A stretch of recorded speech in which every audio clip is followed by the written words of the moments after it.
నిలువెల్ల పురుడోసుకుని నేలమ్మ పసిరి పైరులు గన్నది. చెట్టు సేవల పుట్టలతో జీవుల మనుగడకు అనువైనది. పురుగు పుట్ర సేరికతో సారం మట్టికి తోడైనది. పశుల పక్షుల తోడుగా జీవం నేలపై పారాడింది. ఒట్టి మట్టేగా అంటావేమో, మనుగడ పుట్టేది గిట్టేది మట్టిలోనే గదరా. మట్టేరా పుట్టుకకు ఆధారం, మోసేది నివారం, అన్నమయ్య కలిగించే మమకారం. మట్టేరా ప్రాణమున్న బంగారం, జీవకోటికి గర్భం, వట్టిపోని గుడ్డెలను తీర్చుకోరుడం. మట్టేరా పుట్టుకకు ఆధారం, మోసేది నివారం, అన్నమయ్య కలిగించే మమకారం. మట్టేరా ప్రాణమున్న బంగారం, జీవకోటికి గర్భం, వట్టిపోని గుడ్డెలను తీర్చుకోరుడం.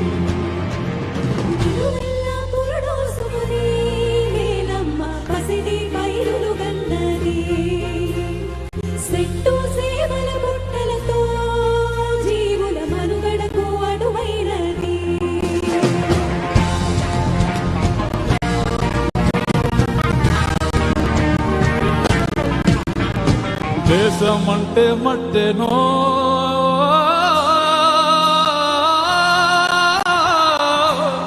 దేశమంటే మట్టేనో, మట్టి లేకుంటే మనిషెక్కడో.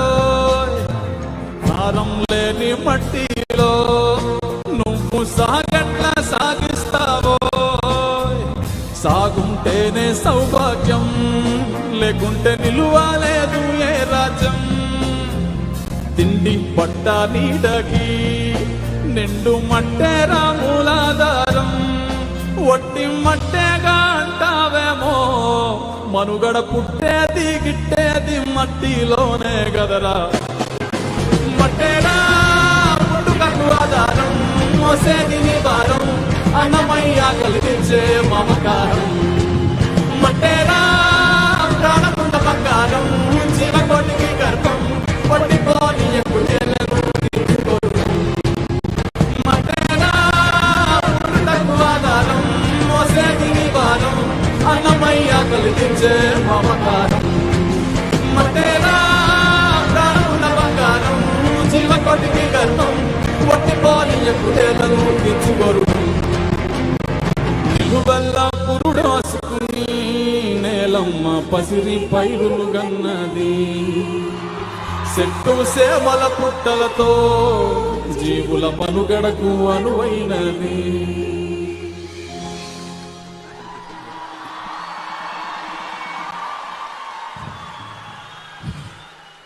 ప్రకృతి పచ్చగా ఉంటే మనం ప్రకృతితో మమేకం అయిపోయి బతకగలిగితే ఎంత ఆనందంగా ఉంటుంది, ఎంత అందంగా ఉంటుంది అనేది గోరెటెంకన్ గారు రాసిన ఒక పాట, మువ్వందులు అనే ఒక పాట. సో ప్రకృతిలో మనం ఎలా ఇమిడిపోవచ్చు, ఎలా కలిసి బతకచ్చు అనేది ఈ పాట సారాంశం. చాలా గొప్పగా రాశారు గోరెటెంకన్ గారు. I sing that.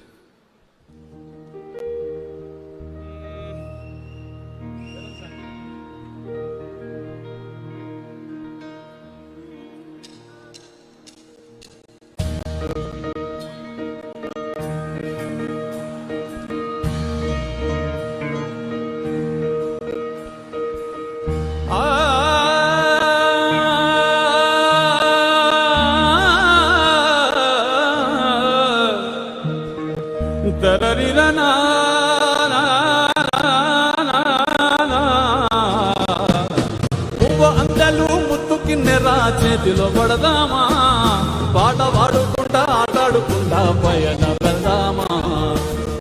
అందలు ముత్తు కిన్నెరా చేతిలో పడదామా, పాట పాడుకుంటా ఆటాడుకుంటా పయన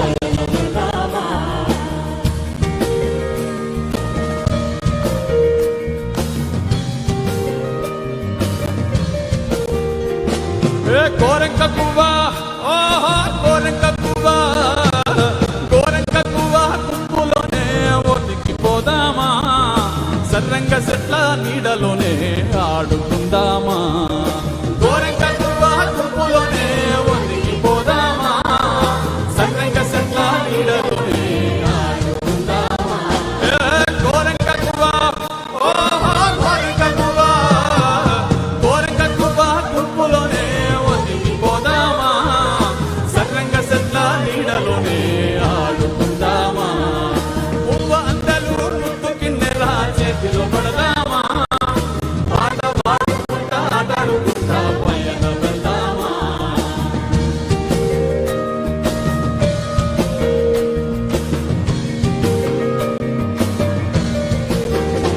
ఏ చెట్టు గుట్ట ఓరరాజ చెట్టు గుట్ట చెట్టు గుట్ట పుట్టలతోని సెలిమిసేద్దామా ఓ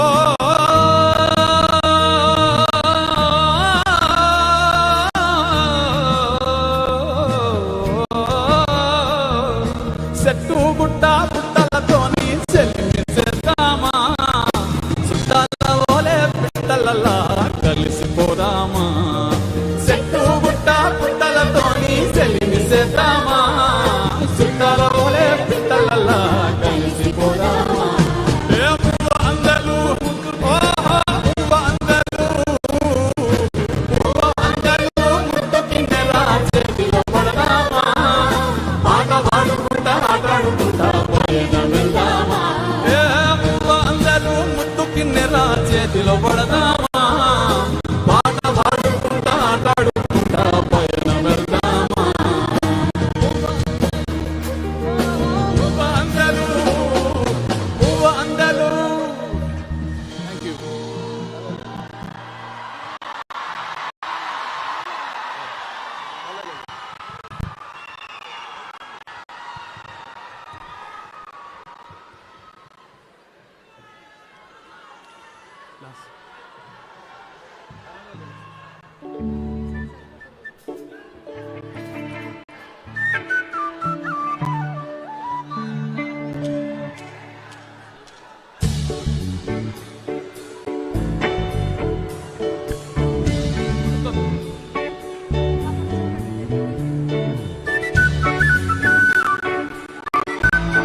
so much.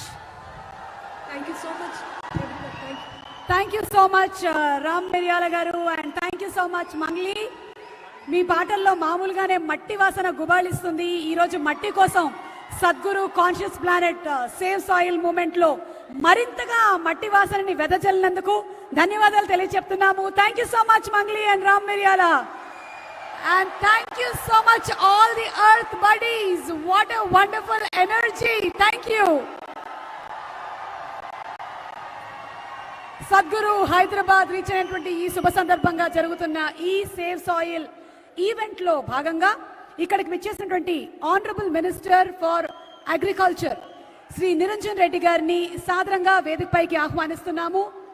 May we request our honourable minister for agriculture Singireddy Niranjan Reddy garu to please come on stage and address the gathering. వారిని వచ్చి మాట్లాడవలసిందిగా రిక్వెస్ట్ చేస్తున్నాము.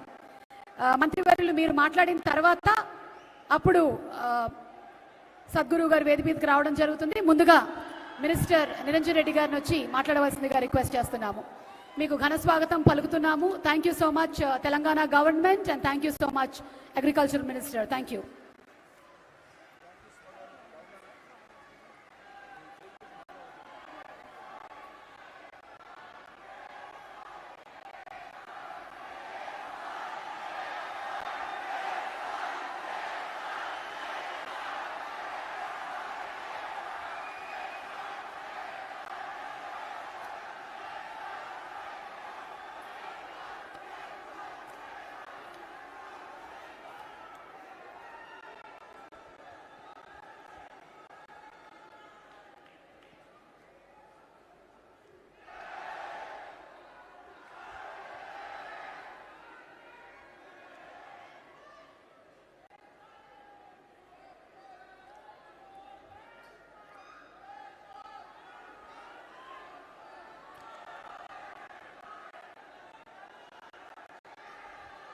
నిన్ననే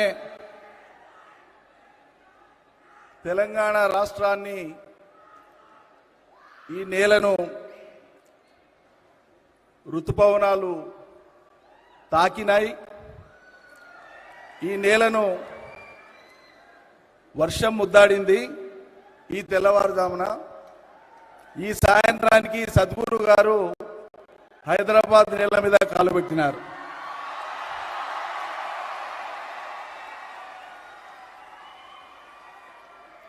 వారికి తెలంగాణ రాష్ట్ర ప్రభుత్వ పక్షాన, తెలంగాణ రాష్ట్ర ప్రజల పక్షాన, నా పక్షాన, రాష్ట్ర వ్యవసాయ శాఖ పక్షాన, రాష్ట్ర రైతన్నలందరి పక్షాన, నా సహచర మంత్రివర్యులు సోదరులు సభలో ఉన్నటువంటి గౌరవనీయులు శ్రీ శ్రీనివాస్ గౌడ్ గారి పక్షాన, స్పోర్ట్స్ చైర్మన్ వెంకటేశ్వర రెడ్డి గారి పక్షాన, ప్రకృతి ప్రేమికులు విద్యార్థికులైనటువంటి మా మిత్రులు వేదకుమార్ గారి పక్షాన, ఈ సమావేశంలో సభలో ఉన్నటువంటి వేలాది మంది పక్షాన వారికి హృదయపూర్వకంగా నేను స్వాగత సుమాంజలి తెలియజేస్తూ నమస్కరిస్తూ, మీ అందరికీ నమస్కారాలు తెలియజేస్తూ, పెద్దలకు, పర్యావరణ హితులకు, భూమి పుత్రులకు, ఈ నేల బిడ్డలకు, ప్రాణుల్ని, చరాచర జీవుల్ని ప్రేమించేటువంటి హృదయం గల మీ అందరికీ, యువతీ యువకులకు, అందరికీ మీడియా మిత్రులకు నేను హృదయపూర్వకంగా మళ్ళొక్కసారి నమస్కారాలు తెలియజేస్తున్నాను.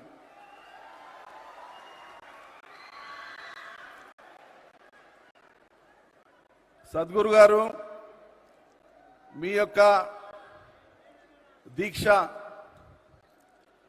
ఒక మార్గదర్శనం చేసేటువంటి సంకల్పం, ఈ తాత్విక ఆలోచనలు ఈ తరంతో పాటు భావితరాలను ప్రభావితం చేస్తూ రాబోయే తరాలకు కూడా దారి చూపించేటువంటివి.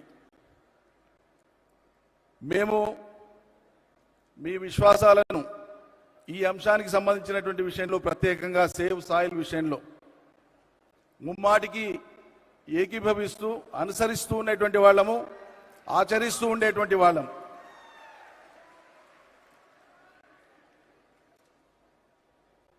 నిజంగా చెప్పాలంటే మేము మట్టి మనుషులం, తెలంగాణ బిడ్డలము, తెలుగు బిడ్డలం, మట్టి మనుషులం. మాకు మట్టితో ఉండేటువంటి అనుబంధం, చాలా గొప్పది. ఈ మట్టి కోసమే మా పెద్దలు, మా పూర్వీకులు, మా ముందు తరాల వాళ్ళు అలుపెరుగని పోరాటం చేసిండ్రు. ఈ మట్టిని రక్షించుకోవడం కోసమే, ఈ మట్టి మీద నిలబడి జీవనాన్ని కొనసాగించడం కోసమే, ఈ మట్టిని కాపాడుకోవడం కోసమే. మీ అందరికీ తెలుసు, ప్రకృతి మానవాళికి అందించినటువంటి ఒక అపురూపమైనటువంటి కానుక, సహజమైనటువంటి సంపద మన నేల, మన భూమి, భూమి ఉపరితలంలో ఉండేటువంటి నేల.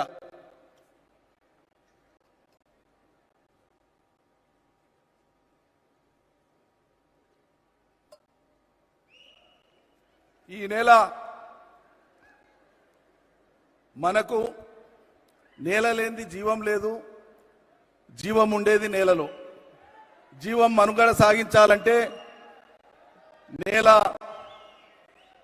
కాపాడబడాలి.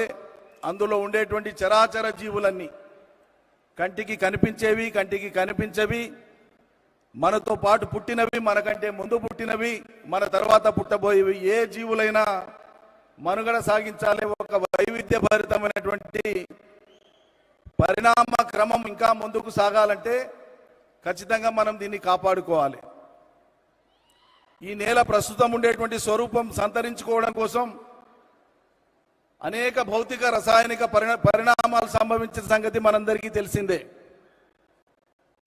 దాశరథి గారు అన్నట్లు, భూగోళం పుట్టుక కోసం రాలిన సొరగోళాలెన్నో అన్నాడు ఆయన పరిణామ క్రమాన్ని వివరిస్తూ ఒక పాటలో. ఆద్యంతం మానవ చరిత్రను కూడా ఒకటే పద్యంలో, ఒకటే పాటలో వివరించినటువంటి గొప్ప తాత్వికుడు దాశరథి, తెలంగాణ మట్టి బిడ్డ, తెలుగు మట్టి బిడ్డ.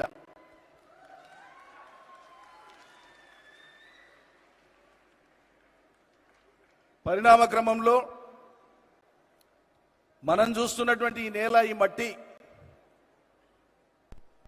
జీవానికి యోగ్యమైనటువంటిది, ప్రాణులకు యోగ్యమైనటువంటిది, పంటలకు యోగ్యమైనటువంటిదిగా మట్టి మారాలి. ఒక్క పొర మారాలంటే 600 సంవత్సరాల కాలం పడుతుంది. అట్లా వేల వేల వేల సంవత్సరాల కాలంలో ఈ భూమి అవతరించినప్పటి నుంచి జరిగినటువంటి అనేక పరిణామ క్రమాల్లో మనం చూస్తున్నటువంటి ఈ నేల, ఈ ప్రపంచానికి, జీవరాశులకు అన్నం పెడుతున్నటువంటి నేల, జీవాన్ని కాపాడుతున్నటువంటి నేల. మరి ఈ నేల కాలగమనంలో, ప్రత్యేకించి మన దేశంలో తీసుకుంటే, దాదాపు ఇప్పటికే మనకు ఉండేటువంటి భూమిలో ఒక 30% భూమి ఎడారీకరణ జరిగింది. ఇదే పరిస్థితి కొనసాగితే ఇప్పుడు ప్రపంచవ్యాప్తంగా ఉండేటువంటి 770-780 కోట్ల జనాభా ఉంది. మరో దశాబ్ద కాలం గడిస్తే, దాదాపు అది దశాబ్దన్నర గడిస్తే దాదాపు 900 కోట్లు అవుతుందని చెప్పి అంచనాలు ఉన్నాయి. అప్పటికి ఇదే రీతిన మనం ఈ నేలను ఇట్లే నిర్లక్ష్యం చేస్తే ఆహార కొరతనే కాదు, ఆహారం లేక జీవరాశులే కాదు, మానవులు కూడా అంతరించిపోయేటువంటి ఒక ప్రమాదం మన ముందు కనిపిస్తున్నది. దాని నుంచి బయటపడాలి.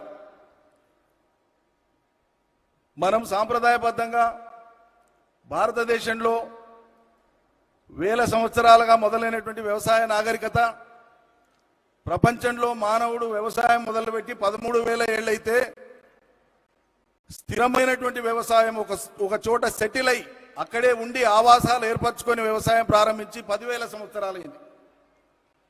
ఈ 10,000 సంవత్సరాల కాలంలో దాదాపు 100 సంవత్సరాల క్రితం వరకు కూడా నేల ఆరోగ్యంగానే ఉండింది. తీవ్రమైనటువంటి పరిణామాలన్నీ కూడా ఈ 100 ఏళ్ల కాలంలోనే జరిగినాయి.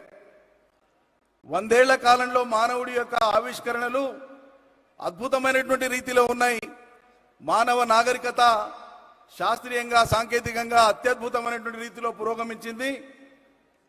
సమాంతరంగా విధ్వంసానికి దోహదపడేటువంటి చర్యలకు కూడా మానవాళి పూనుకుంటున్నది. ఒక విద్యుక్త ధర్మం, నైతిక ధర్మం, రాజ్యాంగాల పరమైన, ప్రపంచం మొత్తం దేశాలు అనేకం కాబట్టి ఆయా దేశాల యొక్క రాజ్యాంగాల పరంగా మానవుల యొక్క నైతిక విధితో పాటు రాజ్యాంగ కర్తల యొక్క, శాసనకర్తల యొక్క, ప్రజల యొక్క రాజకీయ కర్తవ్యం ద్వారా మాత్రమే ఈ ధరిత్రిని మనం కాపాడుకోవడానికి అవకాశం ఉంటుంది.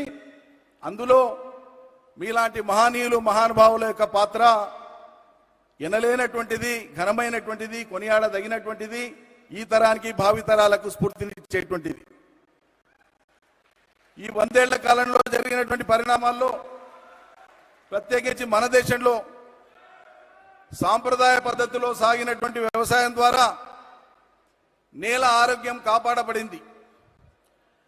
కానీ సాంప్రదాయ పద్ధతిలో సాగినటువంటి సాగు వ్యవసాయం ప్రాణులకు కానీ మానవులకు కానీ ఈ దేశంలో సరిపోయినటువంటి మోతాదులో ఆహారాన్ని అందించలేనటువంటి పరిస్థితి కొనసాగినప్పుడు ప్రపంచ పోకడలను మనం దిగుమతి చేసుకొని హరిత విప్లవం పేరు మీద, సస్య విప్లవం పేరు మీద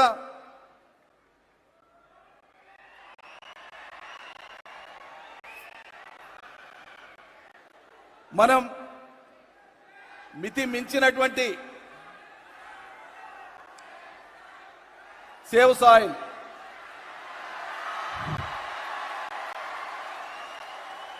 మితిమీరినటువంటి, మీకు తెలియాల్సినటువంటి అంశం ఇది. మనం అందరం భుజించేటువంటి ఆహారంలో ఈరోజు పరిమితికి మించినటువంటి ఫర్టిలైజర్, అదేవిధంగా పెస్టిసైడ్ రెసిడ్యువల్స్ ఉంటున్నాయి. వీటిని తగ్గించకపోతే, వీటి వాడకాన్ని రేషనలైజ్ చేయకపోతే, irrational usage of fertilisers and chemicals and pesticides వాటి మీద స్థిరమైన నియంత్రణ లేకపోతే భవిష్యత్తు అంధకారం అవుతుంది. అందుకోసమే చివరి విషయం చెప్పి నేను ముగిస్తాను.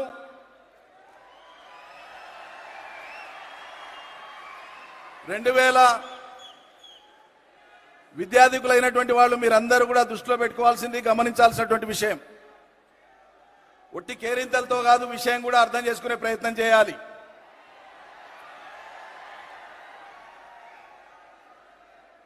2015 సెప్టెంబర్లో వారికి యుఎన్ఓతో అనుబంధం ఏర్పడింది కాబట్టి ఇవాళ ప్రపంచ దూతగా యుఎన్ఓ వారిని ఎంపిక చేసుకున్నది కాబట్టి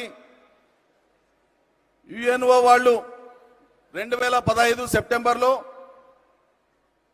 అంతర్జాతీయ మానవాళి మొత్తాన్ని దృష్టిలో పెట్టుకొని ఆయా దేశాలకు నిర్దేశించినటువంటి కర్తవ్యాలు, బాధ్యతలు, ఆయా దేశాలు ఏం చేయాలని చెప్పినటువంటి దాంట్లో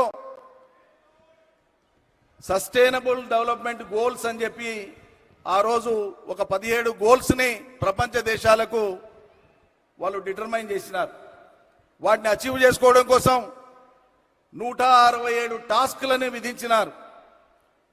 అందులో భాగంగా ఆ 17 గోల్స్లో ప్రధానమైనటువంటివి ఈ ధరిత్రిని కాపాడుకోవడం, నేలను కాపాడుకోవడం, పర్యావరణాన్ని కాపాడుకోవడం, పచ్చదనాన్ని పెంచడం, అవిద్య లేకుండా చేయడం, పేదరికం లేకుండా చేయడం, శుద్ధమైన నీళ్లు ప్రపంచ మానవాళికి అందరికీ అందేటట్లు చేయడం, యుద్ధాలు లేకుండా చేయడం, ఇట్లా అనేకమైనటువంటి అంశాలు ఉన్నాయి. ఇది 2015 సెప్టెంబర్లో ప్రారంభమైంది.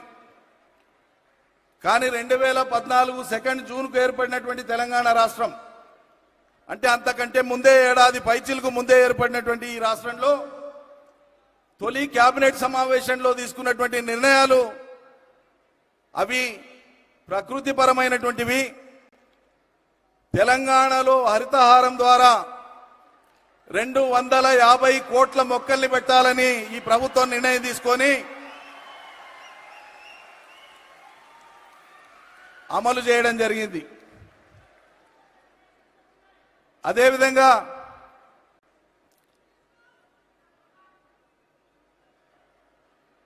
నీటి వనరులను సంరక్షించడం కూడా నేల ఆరోగ్యాన్ని కాపాడడానికి తోడ్పడేటువంటి అంశం. నీరు లేని నేల మళ్ళీ ఎడారిగానే మారుతుంది, అది ఇంత సారవంతమైందైనా. కాబట్టి నేలకు అవసరమైనటువంటి నీరు వర్షాధారంగానే కాక వర్షాధారంగా వచ్చినటువంటి నీళ్లను నిల్వ ఉంచుకొని సముద్రంలోకి కలిసేటువంటి నీళ్లను ఒడిసిపట్టి ఎక్కడికక్కడ చెరువులు, కుంటలు, వాగులు, వంకలు, ప్రాజెక్టులు, రిజర్వాయర్ల ద్వారా ఇలా తెలంగాణ భారతదేశంలో భూగర్భ జలాన్ని పెంచడంలో నంబర్ 1 రాష్ట్రంగా నిలిచింది. ఎక్కడ చూసినా కూడా నీటి సంపద, జల సంపద. ఈరోజు తెలంగాణ నేల మీద మనుషులే కాదు, వ్యవసాయం వృద్ధి అయినటువంటి కారణంగా తెలంగాణ నేలంతా పచ్చబడ్డది. ఎక్కడ చూసినా కూడా పచ్చదనంతో పరుచుకొని ఉన్నది. అదేవిధంగా తెలంగాణలో పశువులు కానీ, గొర్రెలు కానీ, ఇతర జీవ సంపద అయితే లైవ్ స్టాక్ అంటామో మనం, అది సుమారు ఇవాళ 2019 లెక్కల ప్రకారంగా 5 ఏళ్లకోసారి పశు గణన జరుగుతుంది.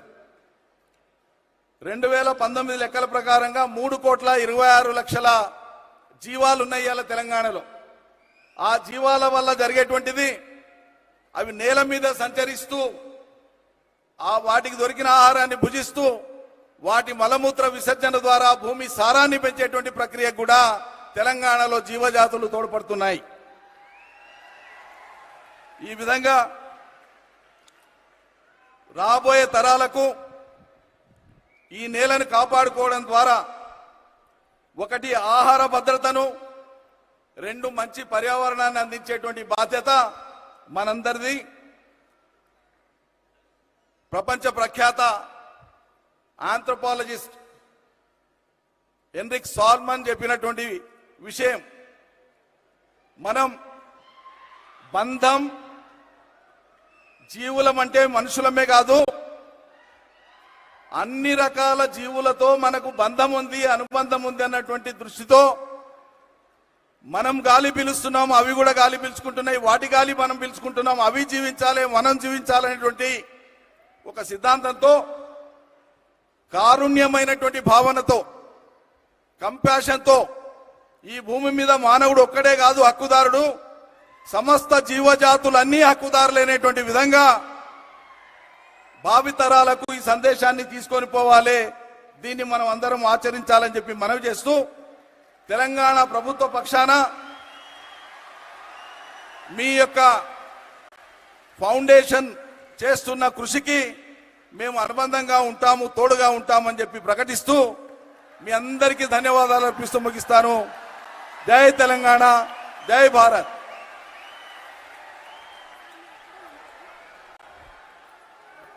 Thank you so much, Niranjan Reddy Garu. And as a part of the Save Soil movement, on this historic day at Hyderabad, the Telangana government and Isha Outreach shall be signing a memorandum of understanding to rejuvenate Telangana's soil.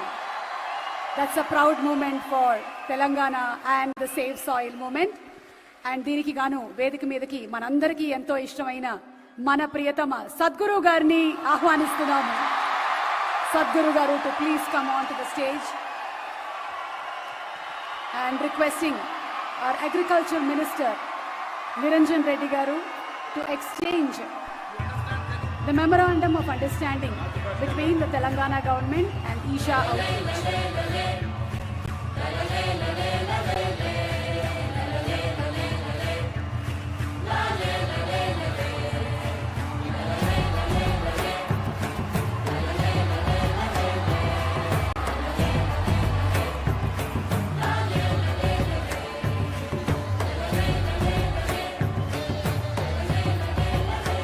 Indeed is an historic moment. Save Soil movement ni మొదలుపెట్టి ఎన్నో countries travel చేసినటువంటి సభ్యులు, ఎంతో మంది రాష్ట్రాల్లో ఉండేటువంటి ముఖ్యమంత్రులు ఇలాగే ఎంఓయూని ఎక్స్చేంజ్ చేయడం జరిగింది. అండ్ ఈ రోజు మన తెలంగాణలో ఉండేటువంటి వాళ్ళందరికీ గర్వకారణం ఏంటి అంటే తెలంగాణ ప్రభుత్వం కూడా ఎంఓయూని సేవ్ మూమెంట్తో ఎక్స్చేంజ్ చేయడం. నిరంజన్ రెడ్డి గారిని ఒక్క నిమిషం వేదిక మీద ఉండవలసిందిగా రిక్వెస్ట్ చేస్తూ, inviting on stage minister Srinivas Goud గారిని వేదిక మీదకి రావాల్సిందిగా రిక్వెస్ట్ చేస్తున్నాము. శ్రీనివాస్ గౌడ్ గారు, minister for transition and excise, sports and youth services to please come on stage. ఈరోజు ఈ కార్యక్రమానికి వచ్చేసినటువంటి శ్రీనివాస్ గౌడ్ గారికి కూడా మా సాదర స్వాగతం పలుకుతున్నాము.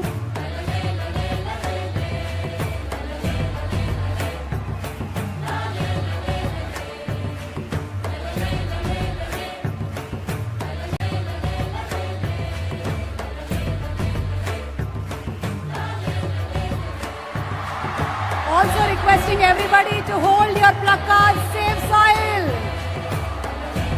మీరు చేయగలిగింది మీ social media pages, Twitter, Insta, FB ఎక్కడైనా సరే ఈ మెసేజ్ని మీరు షేర్ చేయండి. మీ కంపెనీస్లో కూడా మీరు ఈ మెసేజెస్ని షేర్ చేయండి. Address the cause and be earth buddy. Let's join hands together for save soil. మట్టిని రక్షించండి, అది మనల్ని రక్షిస్తుంది. మట్టి లేకపోతే మనం లేము. Thank you so much Niranjan Reddy garu, thank you so much Srinivas Goud garu, అలాగే వచ్చినటువంటి తదితర డిగ్నిటరీస్ అందరికీ కూడా థ్యాంక్ యూ చెప్తూ, the conscious planet, the save soil movement is an effort to save our planet soil from extinction. As occupants of a shared planet, are we going to be regretful or a responsible generation? What are we going to be? A wonderful, responsible generation, aren't we? So here's presenting to you a video that explains the science behind the Save Soil movement. Please orient yourself towards the screens, please. And here we have the video that explains the science behind the Save Soil movement. We are talking about climate change, carbon emissions, and global warming and various other aspects, but we are not addressing soil. Soil is the habitat upon which zillions of lives thrive. Once there is no richness in soil, then you have forsaken the planet in many ways. Every responsible scientist in the world and the UN agencies are clearly saying we have only 80 to 100 harvests left. That means approximately 45 to 50 years of agricultural soil left on the planet. By 2045, we will be producing 40% less food than what we are producing right now, and our populations will be 9.3 billion people. The food shortages that could manifest in the next 25 years, the consequences of that is unimaginable. Civil wars will unfold across the world once there is food shortage. What we are facing now is soil extinction. Why is soil becoming extinct? Where is it going away? What is happening to our soil? We must understand, if you add organic content to sand, sand will turn into soil. If you remove all organic content from the soil, soil will become sand. In normal agricultural soil, the minimum organic content should be between 3 to 6%. The most minimum is 3%. At least this minimum to keep the soil alive, to keep the soil as living soil is a must. Agricultural soils across the world, the depletion is so heavy. In most countries, more than 50% of the topsoil is already gone in the last 100 years. The nutrient levels have dropped significantly. The level of micronutrients you would get from your food in early 20th century to what you are getting from the same food now has dropped 90%. If you ate one orange in 1920s, what you got from it, now in 2020, if you have to get the same, you will have to eat 8 oranges. This is what we have done to our food. Soil is the biggest ecosystem on the planet, and so few people know anything about it. 1 teaspoon of healthy soil probably contains more microbes than there are people on Earth. The microbial life in the first 12 to 15 inches of topsoil is the basis of our existence. It is this magic beneath our feet which has produced the life that we are. This first 12 to 15 inches of soil is the basis of life for 87% of life on this planet, including you and me. We have to begin to recognize that what we call our soil, Mother Earth, is a living organism. Open soils, ripped open by plowing, open to sunlight, is the basis of destruction of microbial life. So the focus should be on agriculture, the focus should be on seeing that land is under shade as much as possible, some kind of shade, grasses, herbs, bushes, trees. So it's extremely important that Soil regeneration is enshrined in the policy of every government on the planet. We must change the narrative on the planet that soil is a wealth, a legacy we have received from previous generations, and we have to pass it on as living soil for future generations. We are in a cusp of time. If you do the right things now, in the next 15 to 25 years, we can significantly turn this situation around and regenerate the soil. But if we allow this to progress like this for another 30 to 40 years, after 40 years if we attempt this, then it could take 150 to 200 years, because that much loss of biodiversity would have happened.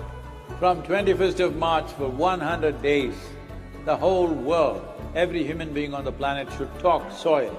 We must hear the word soil, save soil everywhere, to see that the narrative on the planet changes towards the most vital aspect of our life, the soil.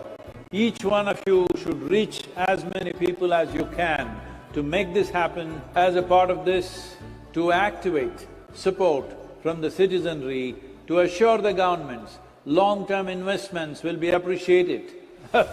I'm 65 and I'm riding 30,000 kilometers, a lone motorcycle journey, 30,000 kilometers across 24 nations.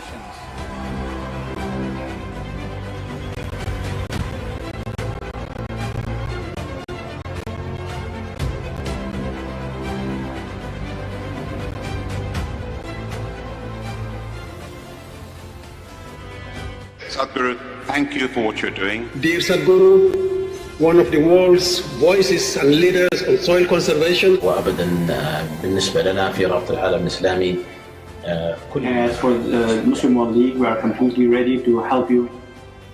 You've inspired me to think about soil very differently. I love what you say, that we're all part of the solution and we all have a role to play. This is my appeal to every one of you, because I don't want this COP15 to end as one more convention with more paper and more paper. This must end with concrete action, and action in such a way that it's implementable. It is implementable, and we will see a distinct change in the coming few years.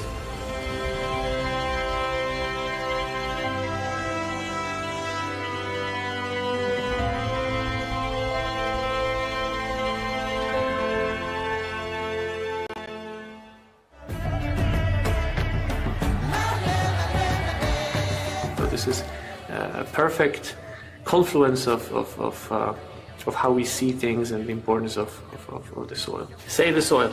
Our soil needs nourishment. Save soil. Let us make it happen. सदगुरु जी ने यात्रा की, दुनिया को मिट्टी के प्रति स्नेह तो पैदा हुआ ही होगा, लेकिन भारत की मिट्टी की ताकत का भी परिचय मिला होगा। I salute you, your energy and your dedication, and my full support of what is needed from the Palestinian side. You honor the people of this country. I want to thank you very much.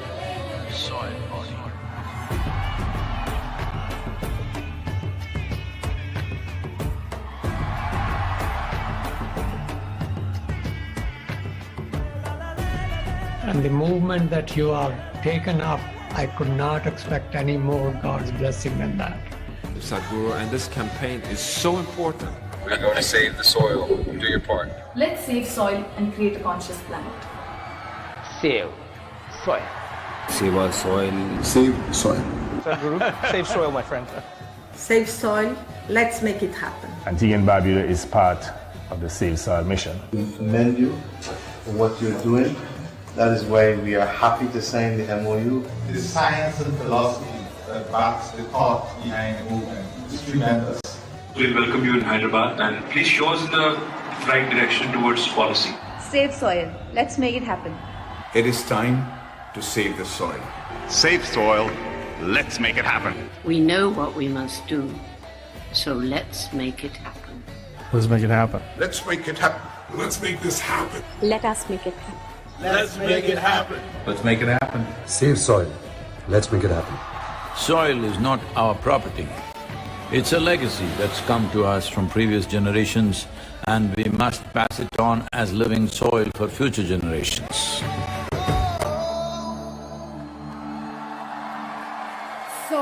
Let's take the action now. Repu kadu, ellundi kadu, ee roje. Let's take the action and let's save soil.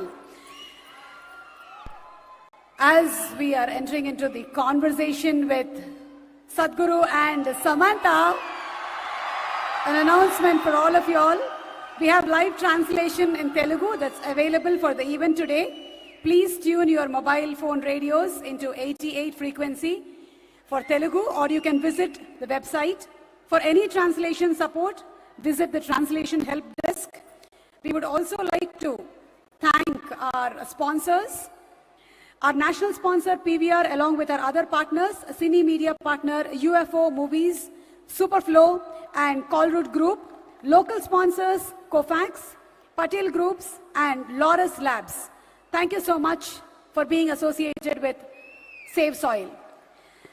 And I'm delighted to announce in conversation event, yes, Samantha Ruth Prabhu with Sadhguru. The very versatile actress is the recipient of several awards including 4 Film Awards South, 6 South Indian International Movie Awards and 2 Andhra Pradesh State Nandi Awards. Apart from her acting career, she also has started her own NGO, Pratyusha Support, to provide medical support for women and children in 2012. Ladies and gentlemen, presenting to you Samantha Ruth Prabhu, manandariki chala ishtamainatvanti Mana Sam. Iroju in conversation with Sadhguru. So may I request once again our dearest Sadhguru to please come on stage. Whether it is a question related to our physical self, spirituality, family or planet, one thing that we all know is ask Sadhguru. Our solution to all the problems, our dearest Sadhguru in conversation with Samantha.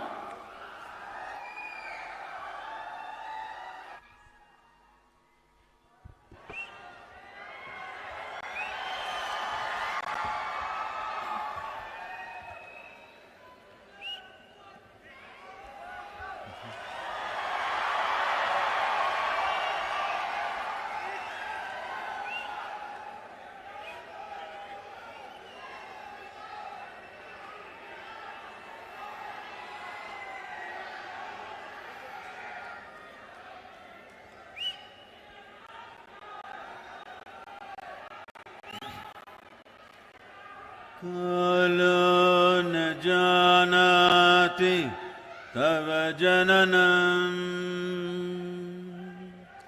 Kalo na janati tava samapanam, Drushto maya tava mahakara Yogeshwara Kala Kala, Yogeshwara Kala Kala. Namaskaram. Namaskaram to everyone. Namaskaram to you. Please, please. So, Okay. Don't tell me, huh? You need to tell the world.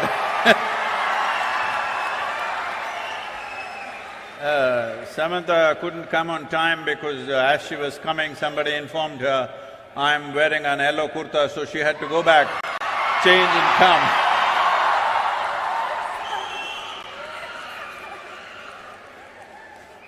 Good evening, Sadhguru.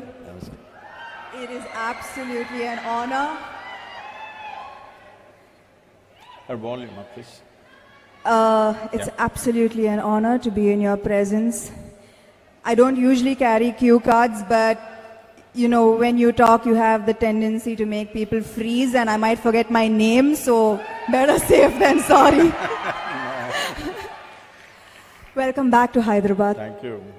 The 94th day of your motorbike tour to save soil.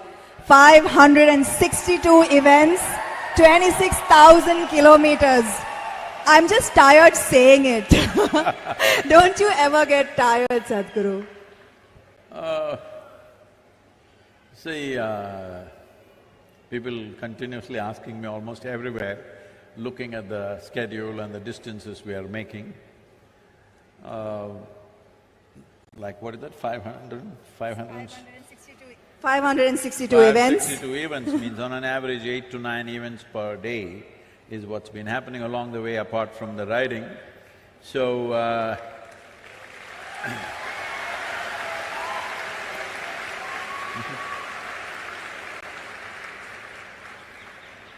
so continuously, almost in every nation, this is a question, how do you manage this? I must tell you, I was riding towards Bucharest and I was to reach there at 7 o'clock, and 7 o'clock there was a television interview. But weather got very bad and the road What is that? Can't hear?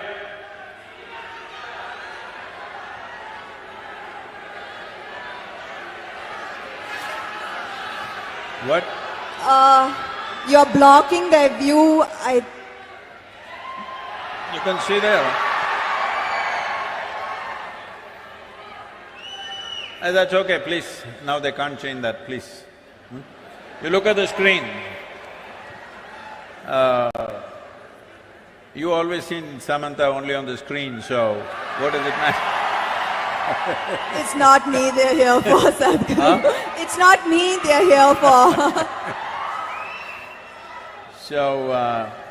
So I was to go there at 7 o'clock in the evening, but the ride became 9.5 hours instead of 6 hours as it was planned. So I reached there around 11:15 and they were still waiting, the television crew.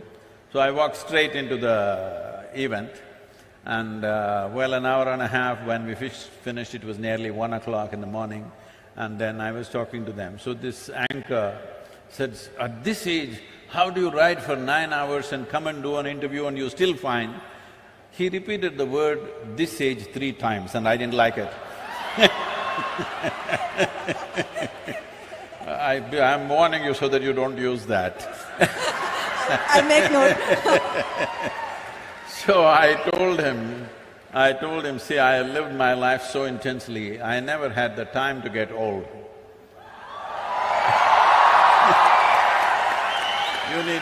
You need lot of time to get old. Where is the time to get old? Can you please give me the secret as well? I will. I would like to stay this way for some time. We will reveal the secrets to you. So I see your amazing bike, and some would say a bike tour, an unusual way to create awareness. Why a bike tour, Sadhguru? Why a motorcycle? Well, see, the thing is, last 2.5 years particularly, I've been talking to various agricultural ministries, scientists, top scientists in the world, soil scientists I mean, and bureaucrats and variety of people who hold responsible positions in the world. And I discovered that everybody knows the problem, everybody generally knows the direction of the solution, then wondering, why is it not happening? Everybody knows the problem, everybody knows the solution.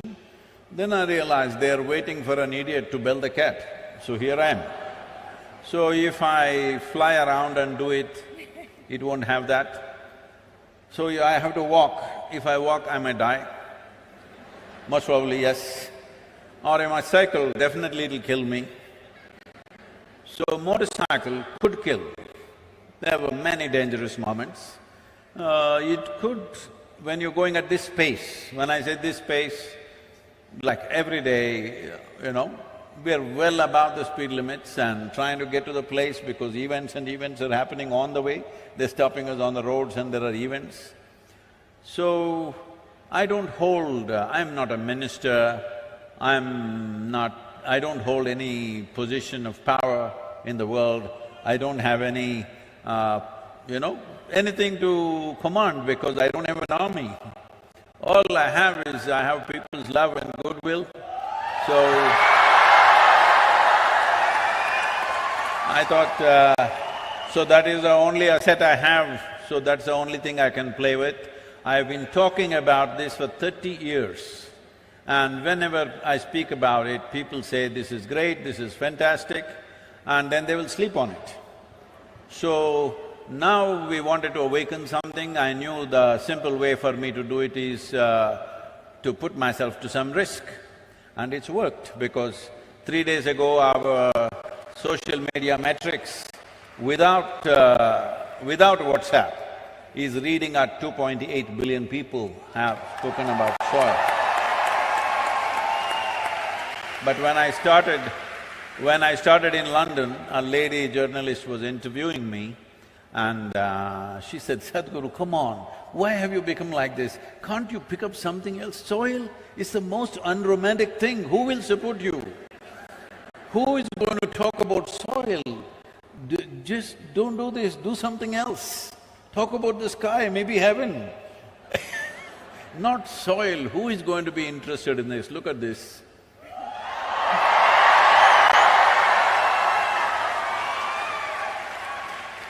There is this constant question about river water being wasted to the ocean, Sadhguru. So, is there a way that we can save it?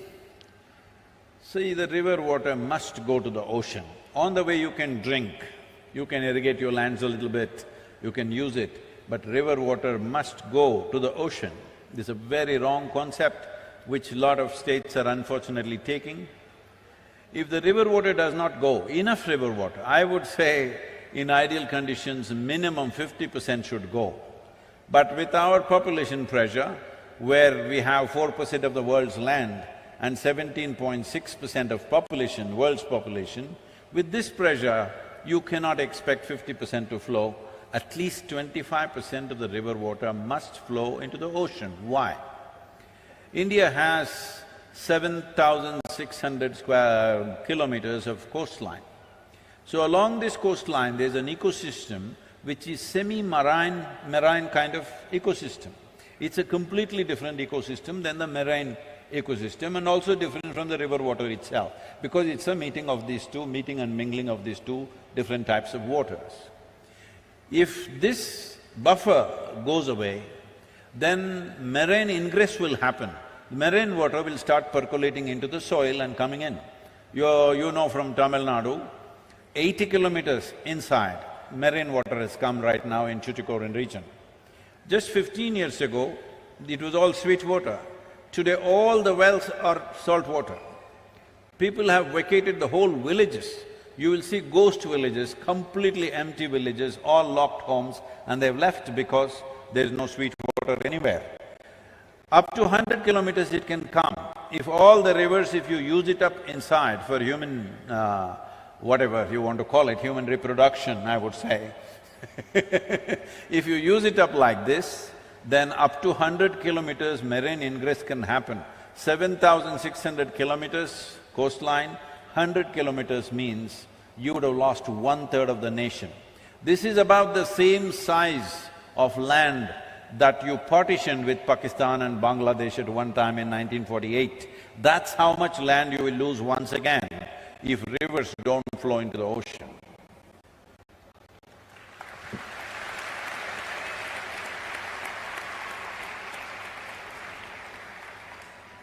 Sadhguru, since I have this time with you, I'm going to be greedy and ask a few questions that have been on my mind for a while. Personally, I love to visit places of worship. I believe in a higher power, in good energy, in karma. But there is a counter viewpoint that religion divides us. What is the purpose of religion in our lives today, and how would you answer an atheist who says that the world would be a better place without the divisive policies of religion? I very much agree with that. Because of the way we are propagating it today. See, most religions that you know today, in its infancy, started as spiritual processes, as a quest for human being to know something beyond just eating, reproducing, sleeping, beyond that, because there's a longing.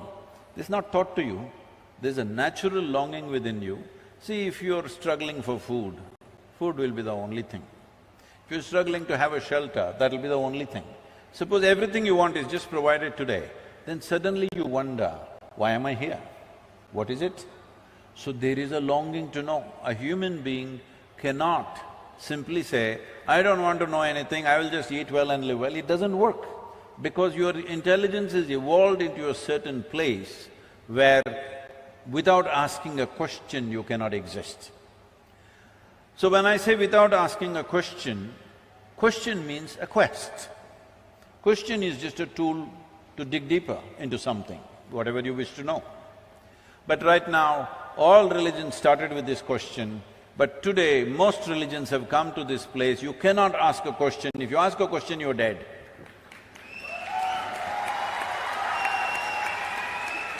So, with what purpose it started and what it has become today is a different thing.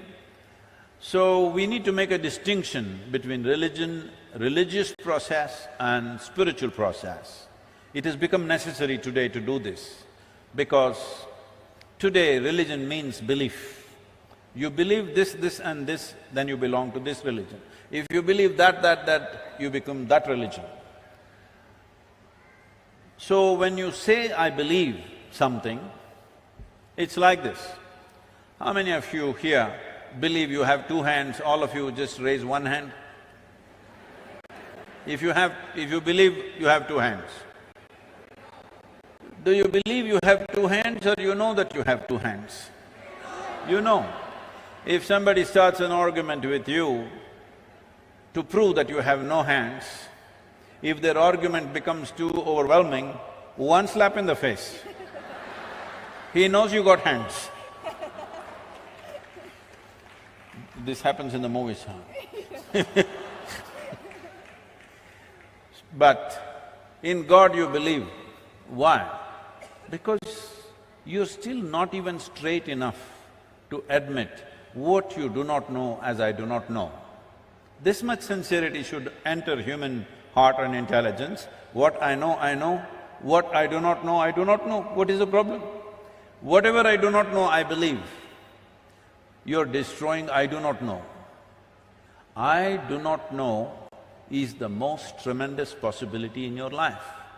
When you see I do not know, the longing to know, the seeking to know, and the possibility of knowing becomes a reality. If you destroy I do not know, you will just believe something because it's come from some authority, or people claim it's come from an authority. Or in other words, in your life, authority becomes the truth. Spiritual process means truth is the only authority for you.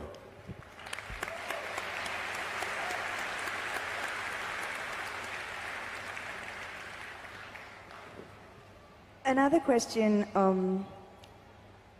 that has been on my mind lately is how much of one's life is a result of their past karma?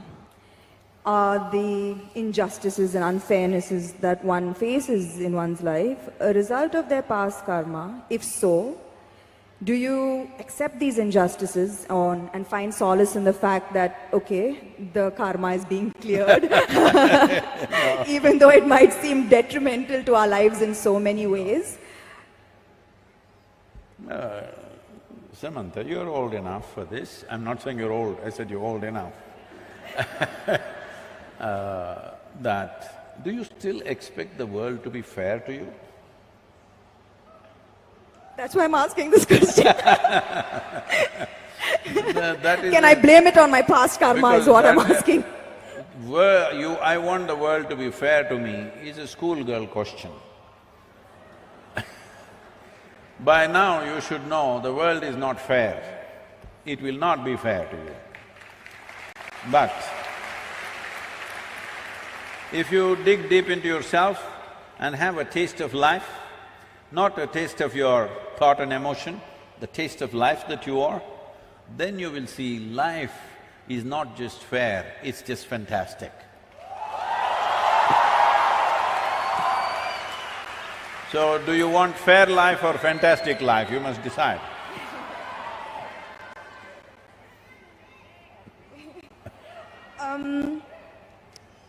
I've noticed this, that beyond the material ego, There is now suddenly a widespread Who's this ego guy, your friend? is all around me. And in my industry, the heights of it. So beyond the material ego, I've noticed there's now widespread spiritual ego. I've come across a lot of people who are now on a spiritual path, not you, Sadhguru, who consider themselves superior to people who are not on a spiritual path. How would you advise such people to ensure that they don't fall a prey to this new spiritual ego? First we'll address this ego guy, okay? If you show me where it is, I'll fix it right now. I wish I knew where it was, it just keeps coming suddenly. So, you don't know where it is. The thing is just this, see, at certain moments, as a person, as a woman, you are a beautiful person, wonderful person, I mean. I'm sorry, I didn't say only at certain times you're beautiful, you're always beautiful, but certain times you're wonderful, all right? Certain moments maybe you're nasty, possible. So whenever you're nasty, you say, it's my ego. Why don't you say, it's me, I'm sometimes wonderful, sometimes nasty. If you see this, naturally nastiness will go down. But if you say, whenever you're nasty, Mr. Ego does this, and you don't know where he is, you don't know his address or ID, nor do you know his phone number, so how do you fix this guy? So everybody has this going in their life, because this is spiritual jargon without being spiritual is all over the place, particularly in India, because we have, 15, 20,000 years of spiritual history, so we know all the words. We know what Atma, Paramatma, this one, that one, Ahankara, everything we know, words only. Words only, noted. So we can just throw words like this and confuse the Western population quite a bit. Because if you come here, they'll say Mukti, Shakti, this one, that one, all kinds of things. They'll think… I know a lot of people who've gone and set up spiritual centers in the West, particularly in America, because they just know one chant, just one chant. Okay, Asatoma Sadgamaya, with this they run the whole thing. So unfortunately, spirituality, in some ways it's come there. It's come there because there is need in the society, there is not enough source. Because of that, people are manufacturing this here and there. I must tell you this. Is it okay if I take a few minutes? This happened, a few years ago, 16 years ago. And I was in United States, and then somebody in the office, our office, told me, Sadhguru, did you know every day 100,000 people are typing out the word spiritual? I said, is that so? Type it out and see what comes out. Are we even there in the picture? They typed out spirituality. First thing that comes up is a spa in Mexico.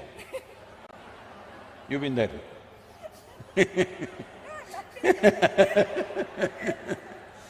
And the next thing that comes out is a call girl in Northern California. She has learnt all that SEO. For everything she says spiritual, spiritual, spiritual, 108 times she uses the word spiritual on her website. You say spiritual, she comes up, number 2. I thought this is a shame. For thousands of years, anything spiritual means people looked east. East means India, that's what it meant. So I said we must start something, a spiritual gateway, that if people say if they seek spirituality, they must look towards India. Because this is one culture which has spent maximum amount of time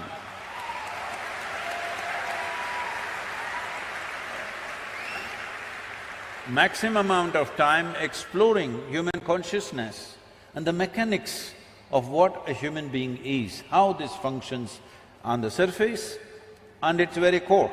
How does this function? What can we do about it? This has been explored. I'm not saying this out of my Indian origin, I'm saying this after looking at the world closely, that nowhere else has it been looked at like this. So, I said, we must start a spiritual gateway, India, the spiritual gateway. As a part of this, I thought, till then, I must tell you this, till about 15 years ago, I had not met a single guru in this country. I just did not meet, I was just busy doing my own work. I never thought I had to go and look for somebody, I had never been to any other ashram anywhere. And then I thought, okay, let me make an attempt, then I started making phone calls. They all received my call pretty well, and then I started visiting some people and started putting together. We had one meeting with 125 gurus. We made this thing that nobody talks about their philosophy. You keep your philosophy, this is just a meeting. This is just about how to enhance your ashram or your yoga center, whatever you have, how to enhance the quality. We will teach you management, we will teach you branding, we will teach you how to make a website, we will teach you how to present yourself to international community. Your philosophy, we don't touch, you don't touch mine, I don't touch yours. You do your own thing. Because that is the beauty of this culture, that it can exist in hundreds of forms, thousands of forms, and it's okay with us. So when I went about doing this, well, I met many wonderful people, but at the same time, at least 60 to 65%, it hurts me to say this, I found that if I walk into an airport or a golf course, I meet better men than in the so-called spiritual centers. Because it's full of jargon, no heart, no depth, no profoundness, simply one chant, one nonsense, one philosophy that they read somewhere. It's going on like this. This needs to change. So to bring this profoundness to people, as people get closer to me, I get harder and harder and harder. Those who are very close to me, I am bloody cruel. Yes, because just to bring integrity into spirituality is so hard. Because the moment they get spirituality, little, like you said, you're calling it spiritual ego, I call it spiritual airs. They get spiritual airs, air bubbles get in their head. Suddenly they start acting funny, they start saying things that don't exist, they start talking about nonsense that nobody understands. If you speak something, whatever nonsense you speak, people in front of you must understand, otherwise why the hell are you speaking?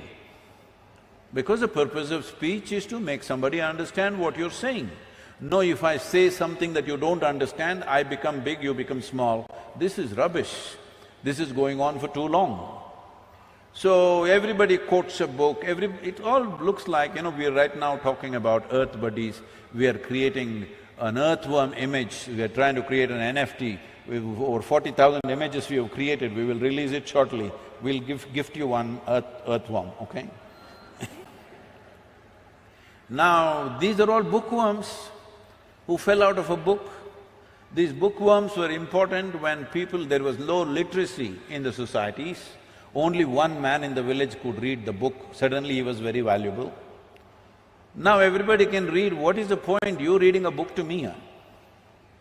If you have something to say other than the book, you tell me. If you're going to read a book, what is the point? When I was in graduation, when I was in the university, I made an agreement with the teachers, I will not come and bother you with my questions, just give me attendance, I will stay out. Because if you go there, from the first moment you go there, first attendance, that's the only interesting thing. And after that, they're just reading some notes and everybody is writing down. Those days, fountain pens, kara, it makes noise. I don't like it. I say, see, if everything is in that book, give it to us, we'll photocopy it and give it back to you. I don't have to come, you don't have to come. I have many interesting things to do in the town. I don't know about you, but I have many interesting things to do in the town. I don't have to sit here and write down, I can photocopy this. So they didn't want me, so I said, give me attendance. Only once a month I went there to check my attendance, whether they were keeping the deal. I sat in the garden outside, okay? Why I am saying this is, when you are also literate, why should somebody read the damn book to you? You read. If they have something to say which no book can say, of course, then you must listen. So, this whole spirituality as a thing, unfortunately, has fallen on bad times, but slowly it is rising because people's longing is increasing. I must tell you this, 40 years ago when I first started the programs, in our engineering programs, in various different forms, 85% of the people used to come to the programs only for health problems. Only 12–15% came to know something. Today, over 90% of the people come because they want to know something, experience something. Only 8 to 10%.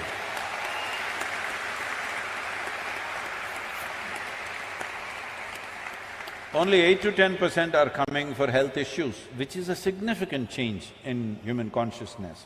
About this ego business, this is one thing we must settle.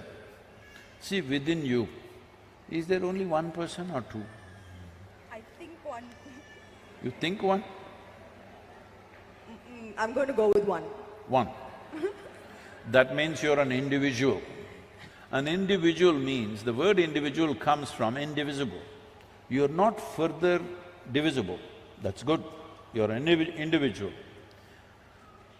If you are two, then you're either schizophrenic or possessed, psychiatrist or exorcist.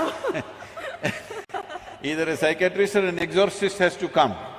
So this is very important, everybody settle this, that don't talk about Atma, Paramatma, ego, this one, that one. You are an individual. What kind are you? Are you a wonderful one or a nasty one? Fix the damn thing.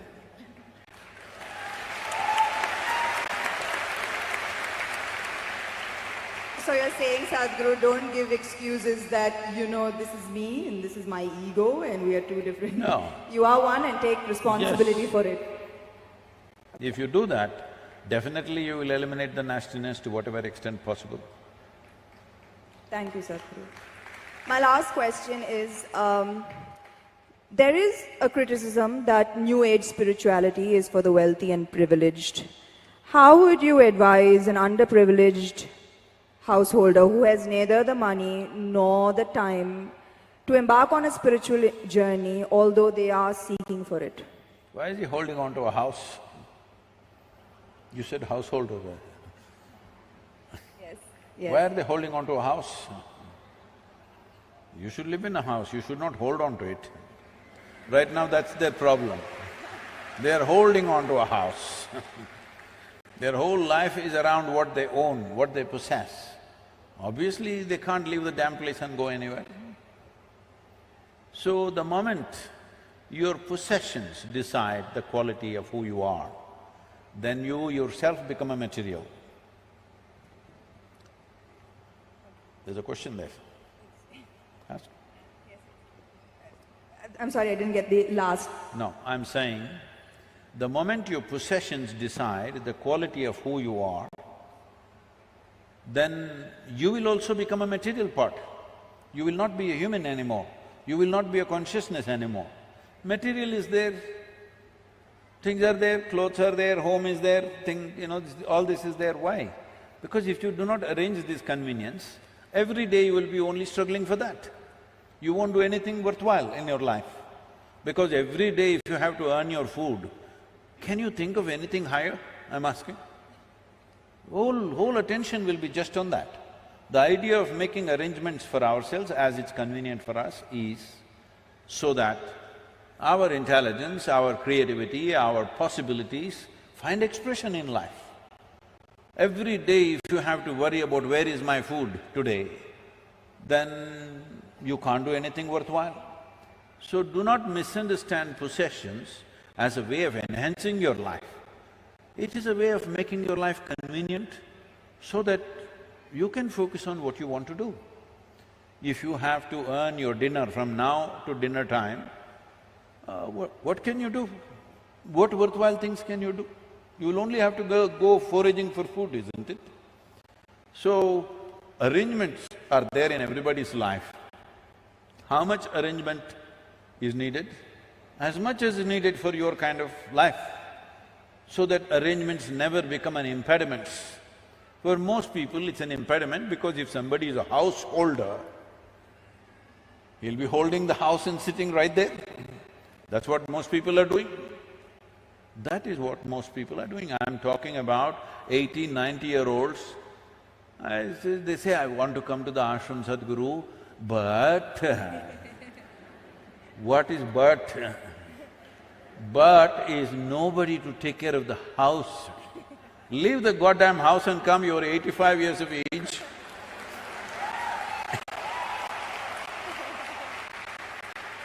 You're holding the house so much that you think it's going to go with you. There's no container service, definitely nobody transports homes.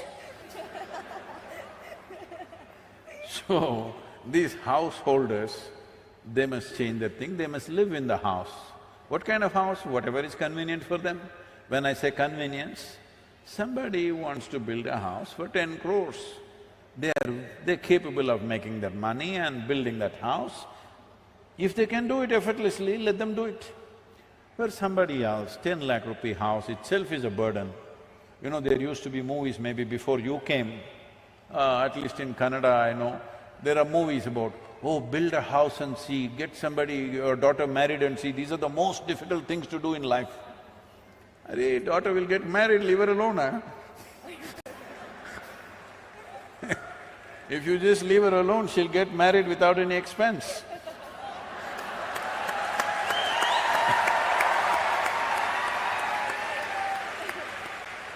And building a house, if it is such a burden, why the hell are you building a house?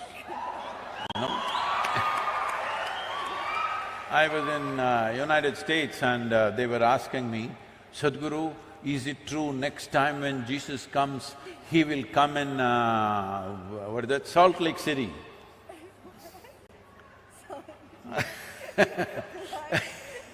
You know Salt Lake City, you don't know? Oh, there is a whole story, I won't go into it. I said, see, last time he came around Jerusalem and he came and he said, come follow me. Only 12 guys. Out of the whole population, only 12 guys he got. Out of that, one of them freaked on him anyway. But if he comes to United States, now in 21st century, and says, come follow me, nobody will be behind him because you got 35-year house mortgage, 15-year card mortgage, 20-year student loan.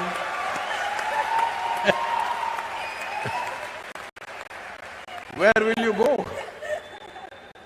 At that time, somebody said, Master, my father is dead, can I bury him and come? That man says, leave the dead to the dead. And you, if he says, leave the bank to the bank, bank will come and catch you anyway. Once you have mortgage, 35 years, 35-year mortgage, what is your lifespan? 10,000 years, is it? I mean, what kind of life is this?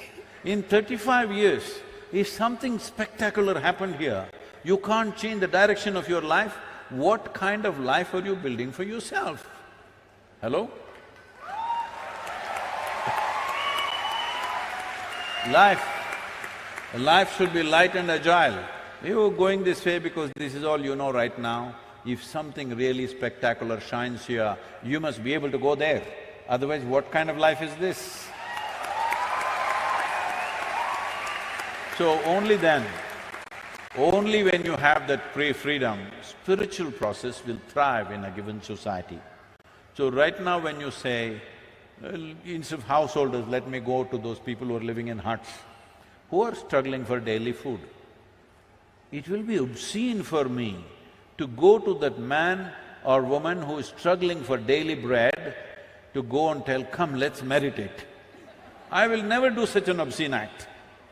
I will talk about how to get better bread, how to get it, what to do. Because when a human being is hungry, You talking to him of mukti is the worst possible thing you can do. So, this is important that we understand. This is important that we understand that if finer aspects of life has to come alive in a society, basic survival should be taken care of for everybody. Only then it's possible. When large number of people are struggling for survival, finer things won't come. Forget about spirituality, even art, music, fine things won't happen, isn't it? Where is the time to appreciate art? Where is the time to look at finer things? Where is the time to look at a sunrise or a sunset when you're struggling for your food on a daily basis? So it's extremely important. Basic economic well-being has to happen if spirituality has to thrive. And the reason why… you can save that for the end, okay? I'll give you 10 minutes to go on clapping, okay? The reason why spiritual process thrived the way it thrived in this land is because we had a spell, a golden period of 8 to 10,000 years of well-being. That is when spirituality thrived, because everybody ate well. After that, what? Because if you had come here as any other creature on this planet, stomach full, life settled. But once you come as a human being, stomach empty, only one problem, stomach full, 100 problems. You got 100? Hey, 99 now. So, this is the nature of a human being, that only after survival is taken care of, what it means to be human becomes relevant to you. When your survival is in question, you're just another creature, like every other creature. Only when survival is taken care of, what are the other aspects of being human, beyond eating, sleeping, reproduction and dying one day, what else can I do with myself? This comes up only when there is some assurance of survival. This is why I am constantly in economic forums and economic conferences, because economically, if there is no well-being in a society, who the hell will merit it?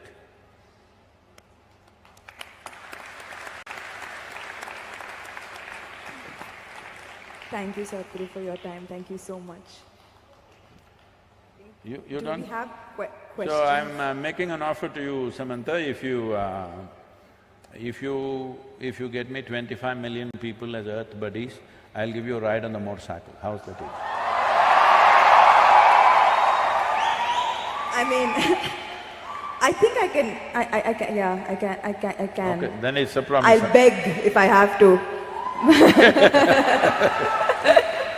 So, it can touch 275. Sorry? It is capped at 275. But if you want, I can remove the cap and make it more. Zoom in. I think do we have time for a few questions from the audience? Yes.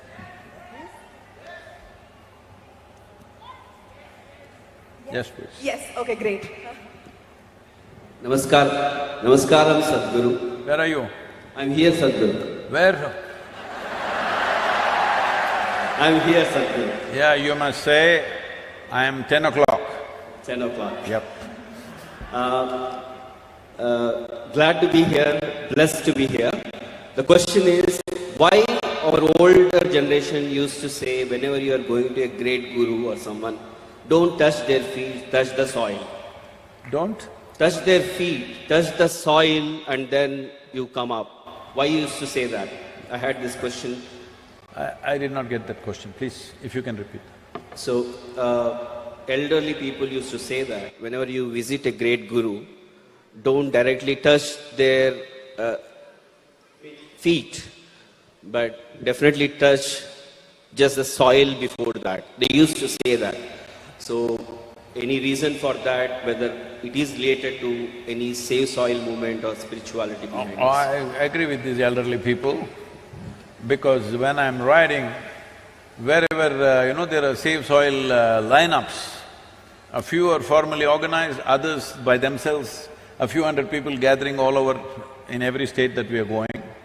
When I'm riding, if I ride away fast, they'll feel bad, I don't want to do that. So I slow down. The people who did not get this advice, these guys when I'm riding, they're coming and grabbing my leg. The motorcycle weighs 360 kilograms and they're pulling off my leg like this. They didn't hear this advice. I wish they had spoken more loudly. So, the thing is, see, to touch a human being, even if it's a child, they must be willing, isn't it? When they're willing, maybe you can hold their hand, maybe you can hug them, maybe you can touch their feet. Depending on what type of relationship, accordingly people can do different things between human beings. Otherwise, in this culture we told you this. Now, lot of people have become half English in this country. They don't know why hands are shaken. Even in India, everybody is grabbing everybody's hands and doing like this with both the hands. You need to understand this handshaking came because of the cold in England. It's so cold, when you hold hands, you don't do that in 40 degrees centigrade. Sweaty palms. And on top of it, many of them are wearing jackets in 40 degrees centigrade. I was at a corporate meeting, a few years ago in Mumbai. It was a board meeting, they invited me because they wanted some advice on something. And everybody was in their jackets and ties. Outside temperature was around 36, 37. I said, see, if I had put my money in your company and I saw you guys wearing jackets and ties in 37 degrees, I would take away my money immediately, because you guys don't know what you're doing. Isn't it? You're supposed to manage everybody's money. You must feel the weather, hello? You must always be sensing for every sign that is there around you, economic signs maybe, business signs, but if you don't even notice the weather, you wear jacket, no Sadhguru, it is a requirement.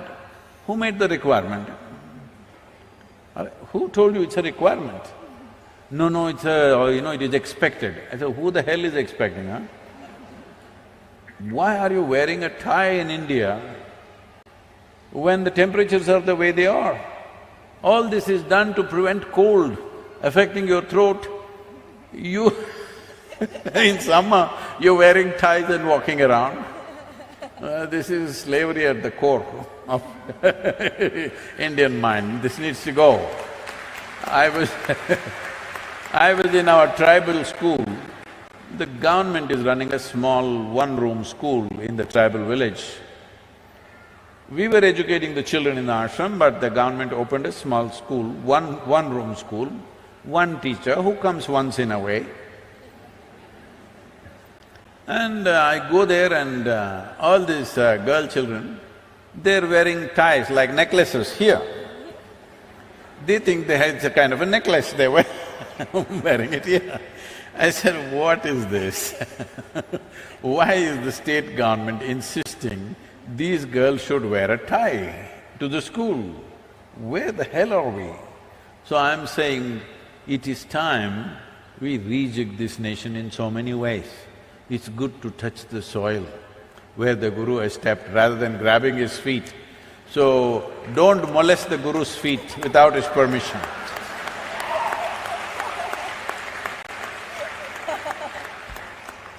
It's molestation, hello? Oh gosh.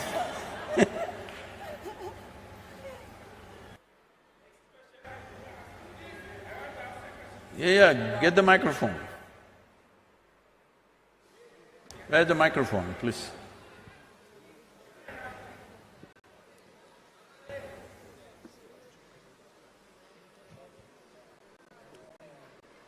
Hello Sadhguru, my name is Seattle.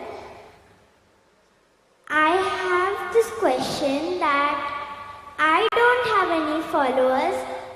How do I make them so that I can ride on your motorcycle?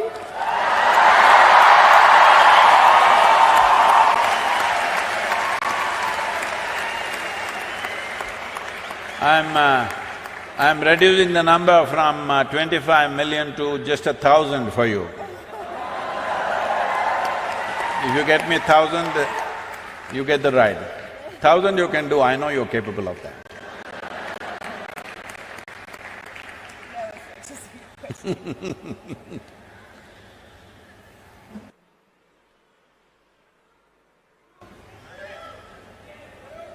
Somebody is torturing the child, please take care of the child, please.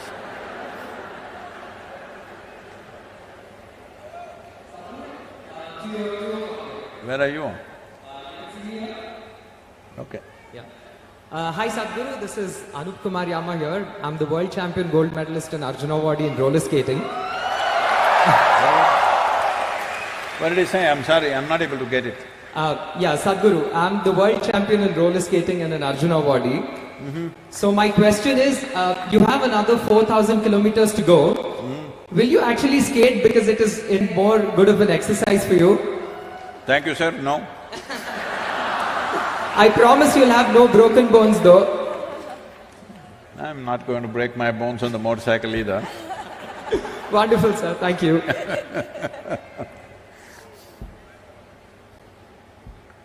I told you it's capped at 275.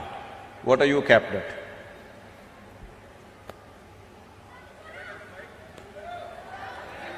Please spread the microphone around, don't keep it in one place.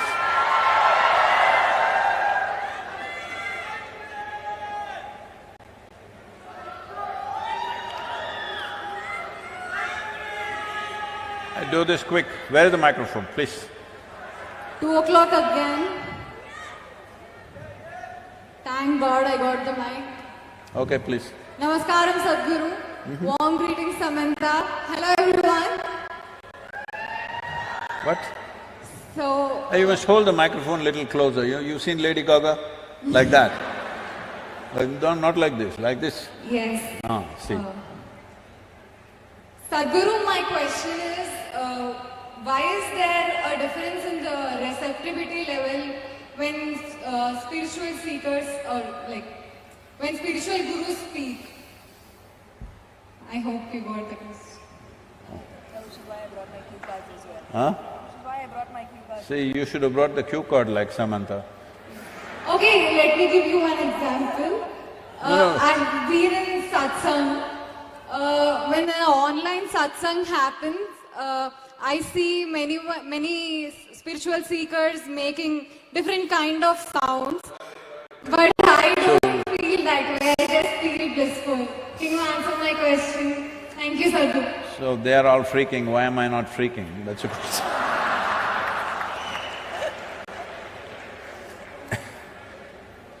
So, see, do not look at spiritual process as something different from life process. If two people eat the same food, both of them will not get the same level of nourishment. This is a fact. Same food, if two people eat, one person what they get out of it, another person what they get out of it is at a different level. Why is that so? That is the way you have kept yourself. In your life, the way human being is made, human system is a complex system, the most complex on this planet. Somewhere else, if there is somebody else, we don't know, but on this planet, this is the most complex life. The most complex life means, in terms of evolution, you are the flower of evolution. Compared to all the other creatures, this is the flower of evolutionary process. A flower that bloomed after millions of years of, I will say, R&D work. Research and development happened from an amoeba to who you are now. How much work? how many capabilities, how many sensitivities, how much competence. If you were an amoeba, what you could do, and today what you can do, is it even comparable? It's another world altogether. So for this much to happen, so much work has happened. Now once this complexity comes, complexity can tie itself in knots. To keep it open,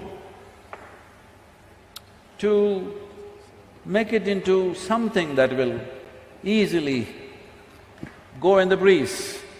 If this was little damp, it wouldn't go. If it is little knotted, it wouldn't go. It has to… if the breeze comes, it must fly. But that is not happening to many lives because they've knotted themselves up. Why do they knot themselves? See, I don't know how old you are. By the time… you don't go till 18 these days. By the time you're 16, 17, you're looking for a bond. When bond ages, it becomes a bondage. Why are you looking for bondages? Because you're afraid of freedom. Freedom is a terrible thing. Anything can happen to you. Hello? Freedom is a terrible thing because anything can happen to you. People come to me and say, Sadhguru, please bless us, nothing should happen to me. Say, what kind of blessing is this? Let everything happen to you, huh?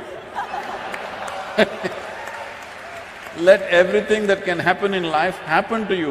What is it? Nothing should happen to you means you must be dead. Why are you even alive? So essentially, this is a hangover from the past. Right now, human being is in that state. Like if you kept a bird in a cage for many years and one day you took away the door. But the bird just sits there because food comes there, it's safe, it need not do all this nonsense. Lot of work, hello? Flying is lot of work, isn't it? Simply you can sit there and do kiki, pee and eat. That's what most human beings are choosing to do. What is safe? Householders, holding on to the house because it's safe. I'm not against your house. You need a house as a human being, you can't sleep under a tree. You need a house, but you should live in the house, not holding it. In your mind, if you're holding on to it, then you are a caged bird.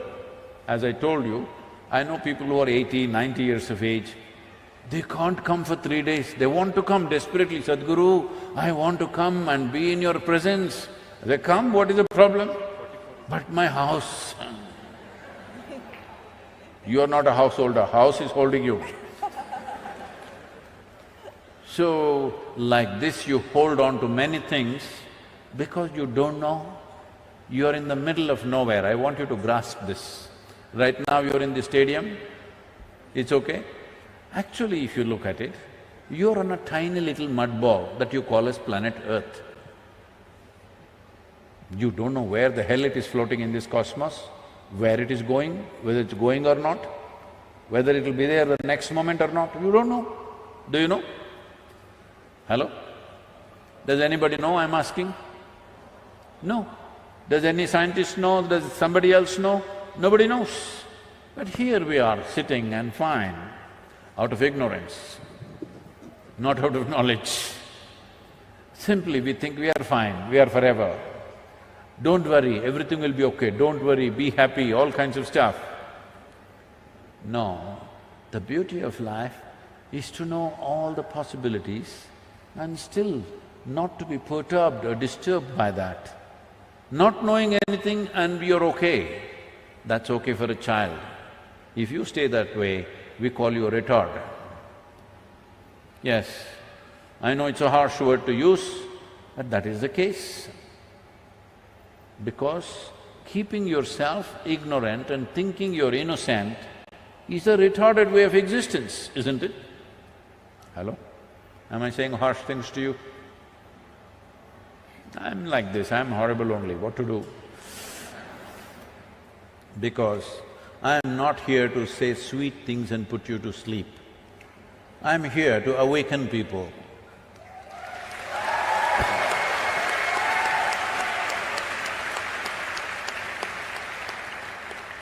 See, even for you to say save soil, I had to ride 26,000 kilometers. I could have told you from the yoga center, please save soil, you should have all… yes, Sadhguru. No. 30 years I've spoken, nothing. Now coming away, I'm glad you have. So, it's not just about that. The important thing is, you're always trying to hold on to something.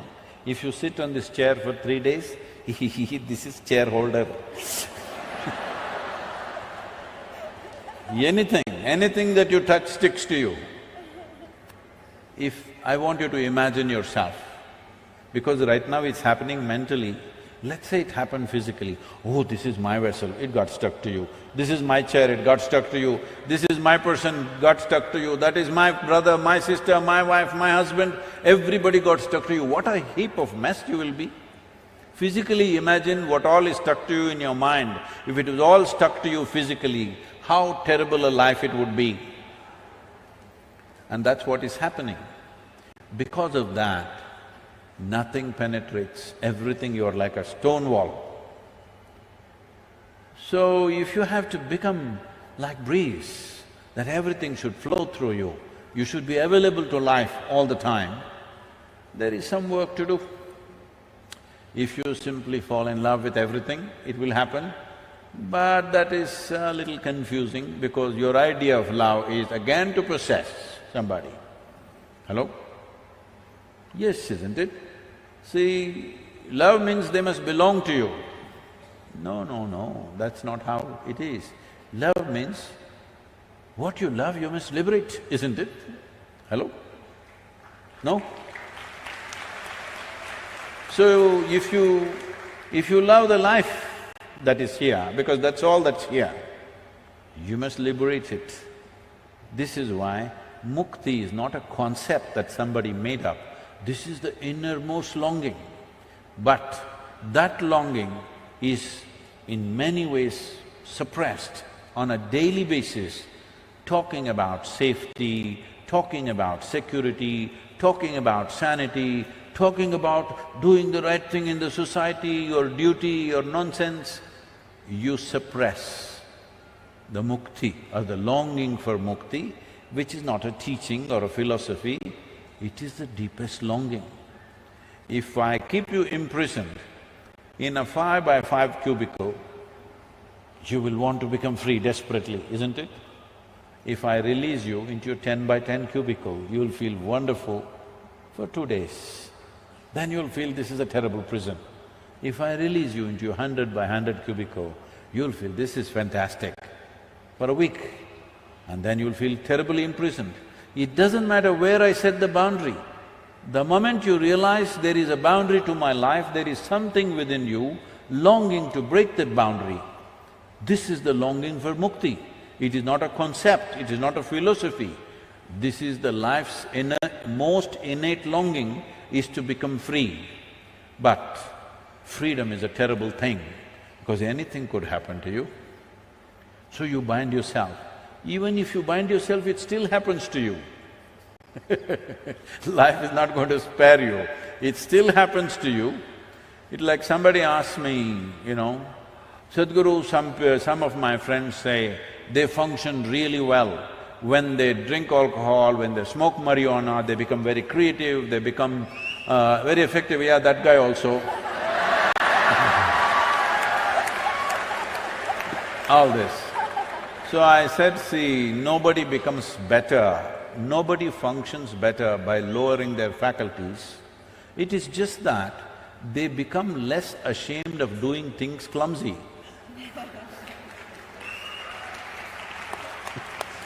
Alcohol takes away shame.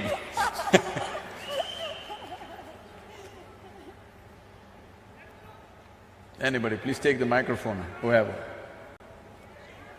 Namaskaram. Namaskaram, Sadhguru. Boo, boo, boo. Here. 1:15. 1 o'clock. 2 o'clock. Okay. Namaskaram, Sadhguru. As we all know that early centuries, our India is in Vishwaguru position. So you are roaming all around the world So I would like to know what is the position of our country in the world? What is it? Oh, wait. What is that Vishwaguru position? Who the hell is listening to you? Who the hell has been listening to you to call yourself a guru in the world? Okay. Hello? You think the world is listening to India? Yeah, before that, so many we have listened about it, that Vishwaguru is our India. So I would like to know what is the position of our country in the world. Okay. So, we must… yes, in the past, people have respected this nation for the wisdom and knowledge that this land exuded. As I said earlier, that is mainly because we were protected by two geographical features of the day. One is the Himalayas, another is the Indian Ocean. It is because of this we called ourselves Hindus. Himalaya and Indusagara, between that, the land that lies is Hindu land or Hindustan, because we got protected by this. Everywhere else, across Europe, Central Asia, warlords were fighting constantly, raping, looting, burning each other's habitations. But we were in a peaceful place because they couldn't cross Himalayas, nor did they have the means to cross the Indian Ocean and get here.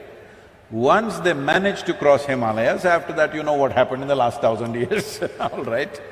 So, because of that kind of protected geography, we invested in science, mathematics, music, spiritual process in a very big way. But at the same time, we did not produce fighting men. For that we paid the price. Now we have realized that and doing whatever we are doing, it's fine.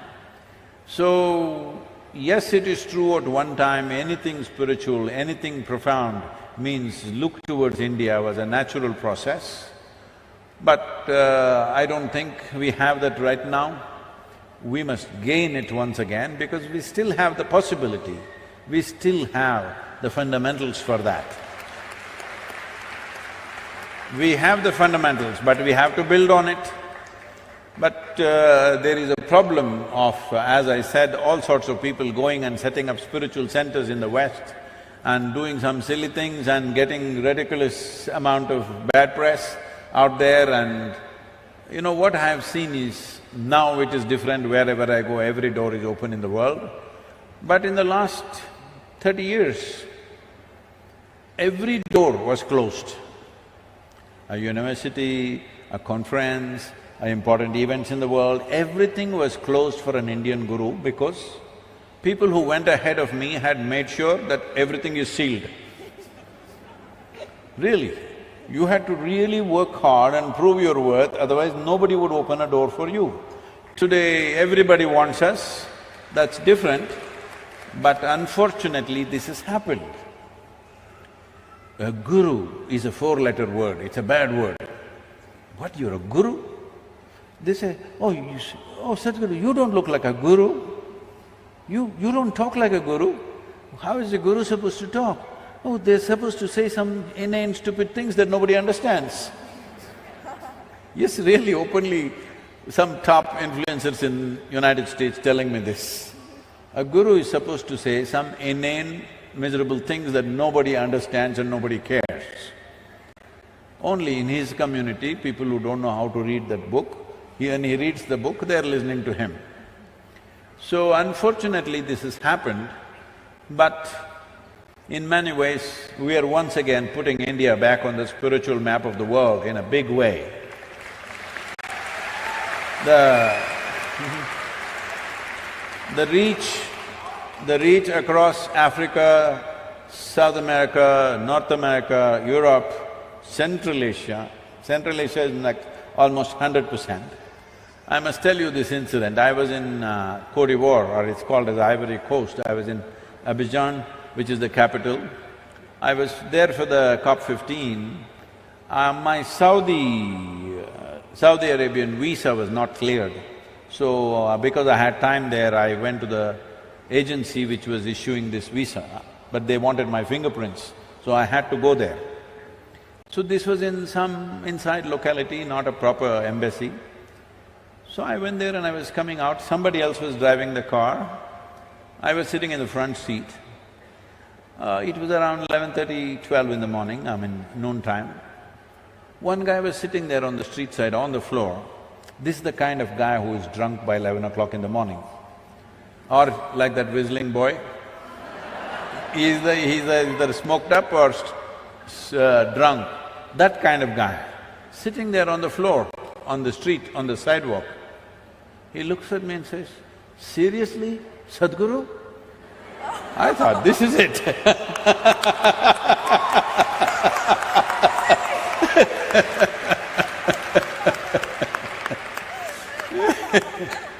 So, we are once again touching the world. We won't disappoint you. I want you to know, the Save Soil movement is under the banner of Conscious Planet, because without conscious human beings, you can't save nothing. Nothing. So, it is about creating conscious planet, means individual human beings have to become conscious. There is no such thing as making the planet conscious. You and me have to become conscious, that's the whole thing. So, this work is going on. In 2020, I don't know what is the numbers for 2021, it's definitely higher. In 2020, our video views touched 2.4 billion.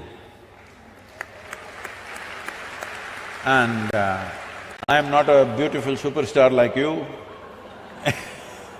Just like that, talking little sense, because there is that much thirst in the world. There is that much longing in human beings wanting to know something. When that longing is there, we should not disappoint them. And above all, this is the first time in the history of humanity that we can sit here and talk to the entire world. Many great beings have come. When they spoke, hardly 10 people could hear them. This is the first time we can sit here and talk to the entire world. When we have tools and technologies and possibilities like this, if we do not transform the world, it shows that we don't care enough.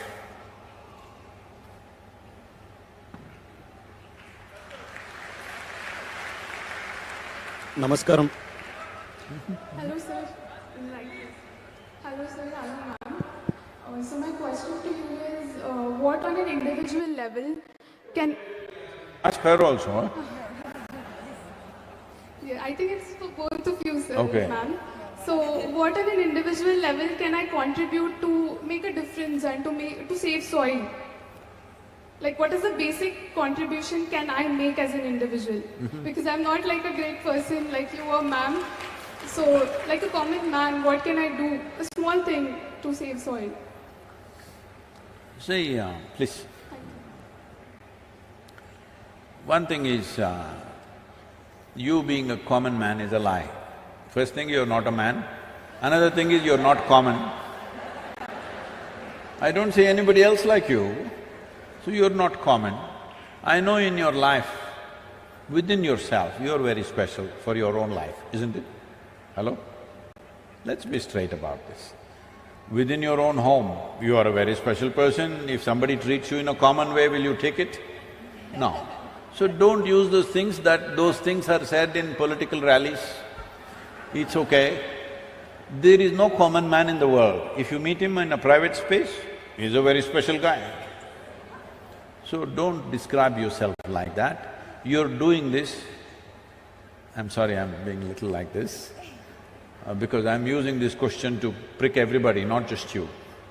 You're doing this as to how I can do less. Because everybody says, Sadhguru, but I am only human. Arey, being a human means being on top of the world.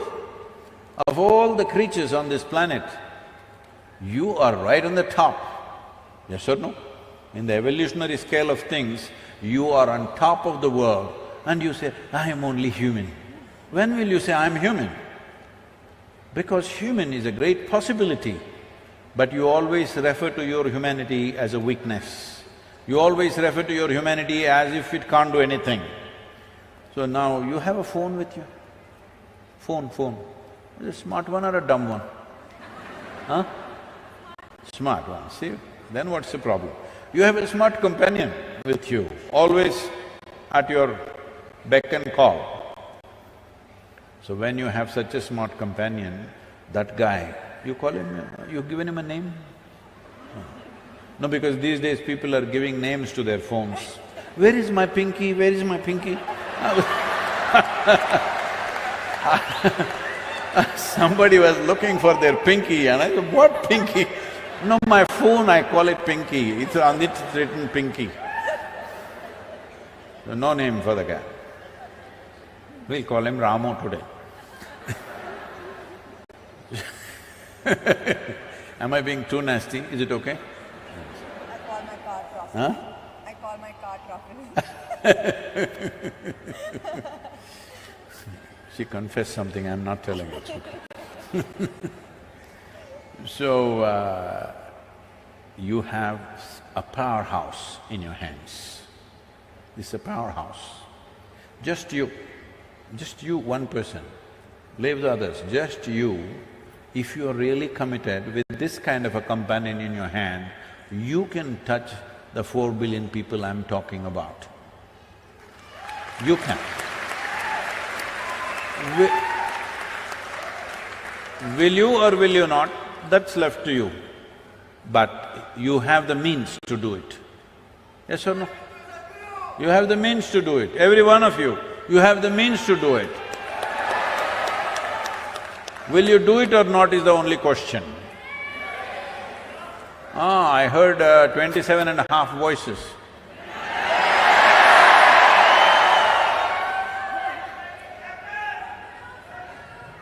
So, once you have this kind of means, if you really want to do something, there is nobody can stop you from doing this. Oh, I don't have a following, what to do? Go do a jig on the street, it'll be good for your health also. Really. You will have to get off those high heels and just do a jig on the street, something funny. Oh, how can I do this, Sadhguru, in Hyderabad? I have a position, this is the whole problem. The thing is, I want you to understand, first I came to Hyderabad in 1983. First my visit to Hyderabad. I had never been to this city. I came in the peak summer. I came on my… it's ironic that once again I'm here on a motorcycle. I came on my SD 250 Road King of the day.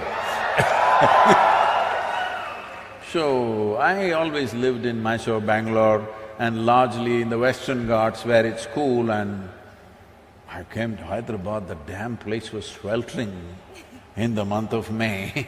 Mid-April I came and woof, I couldn't believe it, it was so hot, I'd never been to a place like that. And then because of thirst, I started drinking wherever, whatever, sugarcane juice, all over the place. So, I don't know anybody, this is the first time I'm teaching. I just came here and gave an introduction to auto rickshaw drivers, not auto rickshaw, there were only rickshaws at that time. So I spoke to 7 of them, 2 of them enrolled into the program. I went and spoke in the banks, on the street sides, or here, there. In about 23 or 24 days, I enrolled 300 people. This is the first time I'm teaching, I don't know anybody in the city. And then after about 10-12 days, people saw the way I was going and somebody said, you can come and stay in our house. So I stayed in their house. They put me in the outside veranda, I stayed there and the mosquitoes were too much, so I went and stepped in the ISKCON temple for about 7 days. I ate the food that they gave me. I didn't have to do these things, I come from a reasonably good family where they would have taken care of me if I want. But this is the way it was done. Then I caught some infection because drinking all kinds of things all over the place. So I was running temperature, but I was still going on giving introductions. There was one hotel called Taj Mahal, is it still there? What is that? Chikadpalli, huh? What is that? What is that? That old railway station. What?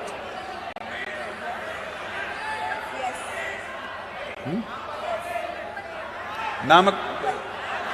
Yeah, that one. Been a long time. So, they wouldn't give me a hall. They had one stupid-looking hall, but that stupid-looking hall they wouldn't give me. It had all kinds of round lamps hanging. I thought this is the most ridiculous place, but I needed a hall, they wouldn't give me. After much coaxing, they gave me the terrace. So, after nearly a month of campaigning, and I'm running temperature for almost 20 days, I've lost almost like 7 kilograms. I never was excess weight. I was… from the age of 19 till today, I'm still the same weight. But 7 kilograms I lost in Hyderabad, you must give it back to me. Sangeeta just sent one meal to me today, I must get back those 7 kilograms. So, I came and stood here in Taj Mahal, this thing, like on the terrace. Over 350 people had gathered and I was sweating profusely, my clothes were dripping with sweat because I'm running such high temperature and weather was also reasonably warm. And I went on. These are all 3-hour sessions at that time. They looked at me and then somebody asked, "We can see you're not well. You're sweating and you're running high temperature, and why are you doing this?" I said, "Because of you guys, because you don't get it. I've spoken to you already, you didn't get it, so I'm speaking to you again." Out of these 350 people, 327 people enrolled for my program, for 14-day program. I'm saying this to you because if you realize that what you're doing is significant, if it's really significant, whatever it takes, you must do it, isn't it? So I'm just asking you, is this cause of soil really significant for you or is just Save Soil is an entertainment for you? You must make up your mind. Hello? Is it significant for you? If it's significant, you must just make it happen. What does it take? I don't know what it takes, whatever the hell it takes. If it's significant, you must make it happen. Yes, I was doing, but you know one volunteer, what he said, "Sadhguru, I just came to touch your feet. He pushed me, Sadhguru, I'm not coming anymore." Arre! Every day I have people like this. People come to me, it's a volunteer organization, over 17 million volunteers and no, don't clap because volunteer organization means nobody knows what the hell to do. Everybody is enthusiastic, but nobody knows… like I said, when I'm riding, they're super enthusiastic, they're coming and pulling my leg like this. They're enthusiastic, they're very wonderful people, but they don't know what to do. How to manage them and get work done efficiently. You come to any of our events, not one event ever fails. In the last 35, 40 years, not a single event.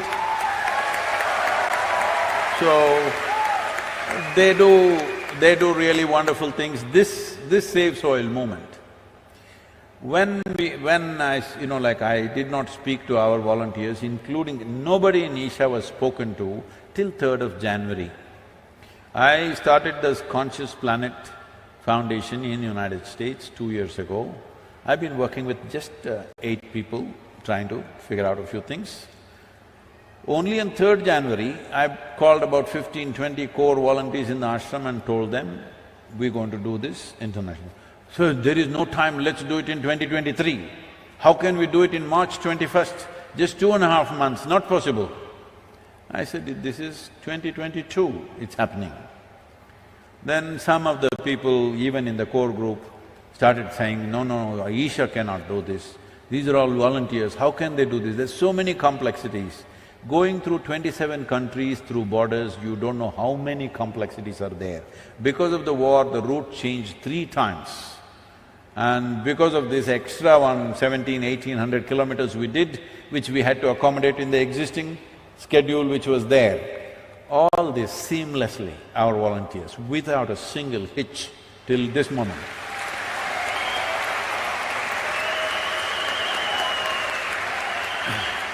Every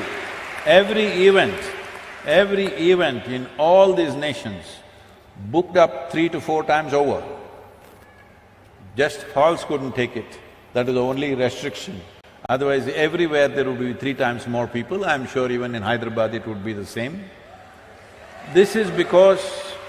but at the same time, because they're volunteers and because they are not professionally trained and above all, they're not working for a living, they're not doing this for a living, every day somebody will come up to me and say, Sadhguru, she's so horrible, I can't work with her, that guy is impossible, I can't work with him. So I tell them, see, if what you're doing is really significant, because in this world only such horrible people are there. If you see what I'm doing is very significant, you must learn to work with all these horrible people. And you must learn how to make these horrible people into wonderful people. But if you want to work with perfect people, you must go to heaven and today. Yes. Because if you can't work with the people who are here the way they are, then you must go somewhere else. So this problem of what can I do? The immediate thing is, everywhere this question is there, is not just you, everywhere this question, what shall I do? Initially what they're asking is, shall I go home and fix my kitchen garden? Very cute of you, but that is not a solution. You called? I'm sorry.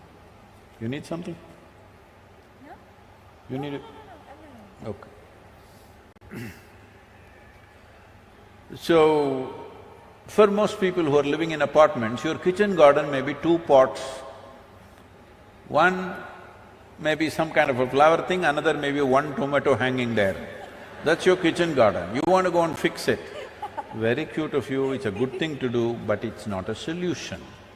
Right now, we are talking about the problem of agricultural lands, which accounts for nearly 71% of the world's arable land. When we talk about agricultural land, we're talking about that piece of geography on which daily human hand is tending to it. Men and women are working on it. And that is in the most horrific state. Not even a single nation, not a single nation in the entire world has the minimum 3% organic content, which makes soil. Not even one nation. So this has happened for whatever reasons, let me not go into the technicalities of it, but the important thing is, you must understand, when we are facing a problem of this magnitude, where scientists are talking about soil extinction. When we use the word extinction, we normally said dinosaurs and dodos. But now we are talking about soil extinction, and that's not a joke. Because just 70, 80 years ago, almost every nation used to face this. At least in our nation, we used to have severe famines every 3 to 4 years. In 1942, the famine took 3.2 million people in 4 months in this country. Famine is not even like a war. War means at least somebody will shoot you dead. This is a slow fade. 3-4 months it takes to die slowly.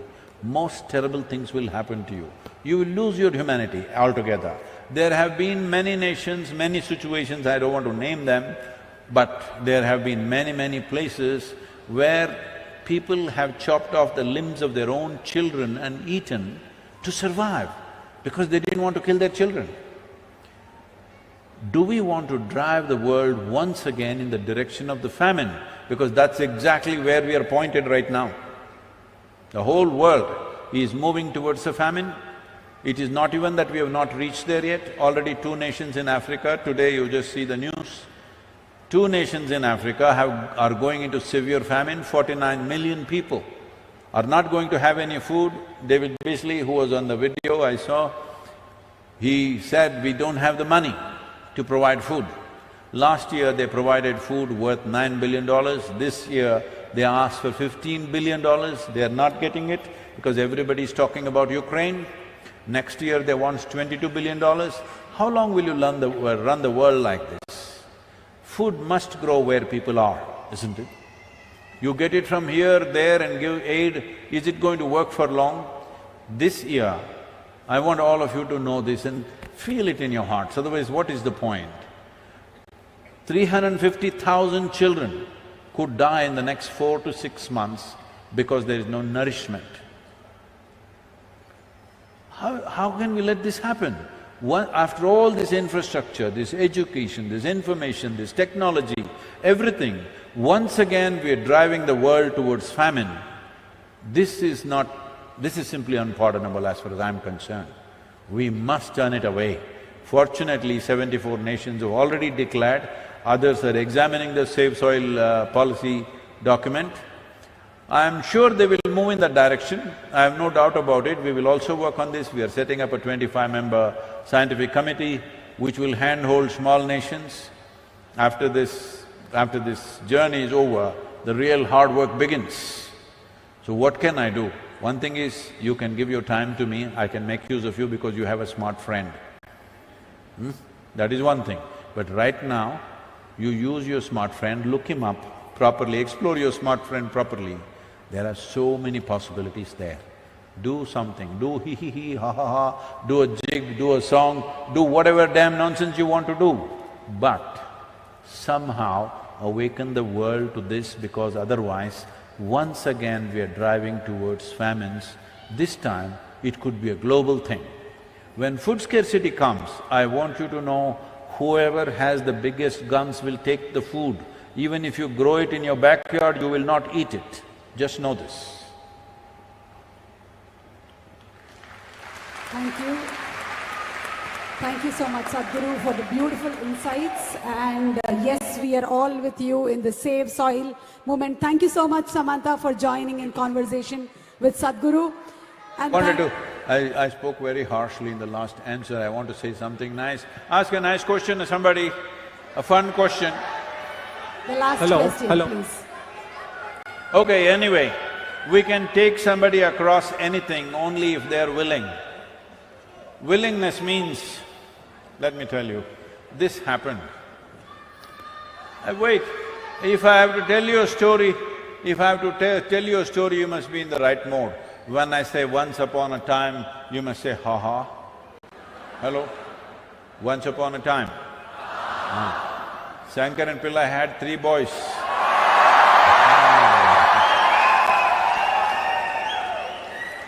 And one day, because he was in Telangana, one day he called his boys and said, "You good-for-nothing people," am I pronouncing it properly? My accent is correct? "You good-for-nothing fellows, you must do something good in your life." The boys asked, the Telangana boys, they asked, "Father, what is good? We don't know what is good, how to do good." They said, "You don't know what is good? Do something good." "But we don't know what is good, how to do good." "Do something, go out, help an old lady to cross the street, do something like that." So then the boys went out. In the evening they came back. So Shankaran Pillai asked the first boy, "Did you do something good?" "Yes, father, as you said, I helped an old lady to cross the street." "Ah, you are a good boy." Second boy came, he asked him, "Did you do anything good today?" "Yes, father, I helped an old lady to cross the street." "You also found another old lady?" Then the third boy came, he asked, "What did you do?" "I helped the old lady to cross the street, father." "What, all 3 of you found 3 old ladies to cross the street?" No, father, not just 3 of us, we also called our cousin Ramu. Because you don't know, these old ladies are so stubborn, she just wouldn't cross. So you can only help people who are willing. Are you willing? Save Soil, let's make it happen. And Thank you very much, Samantha, to be here and make this happen. Thank you very much. La la la la la la la. La la la la la la la la. La la la la la la la. La la la la la la. Even good, whatever. La la la la la la. La la la la la la la. La la la la la la. La la la la la. This very body is soil. My body, your body, everybody is just soil body.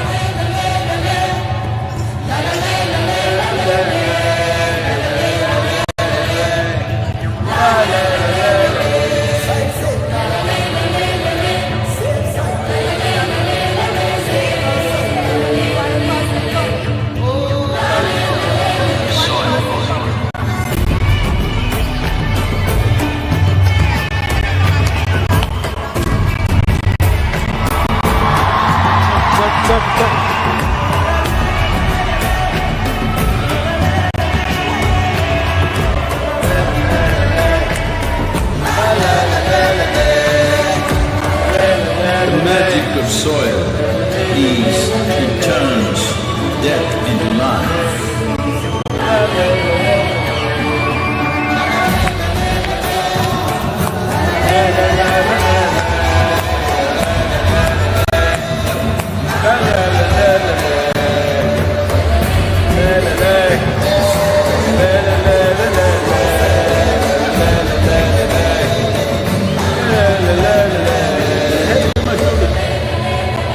Denuded soils will not quench the fire of hunger. Unquenched hunger can burn the very world. This is a generational responsibility. Save soil. Let's make it happen.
Sadhguru.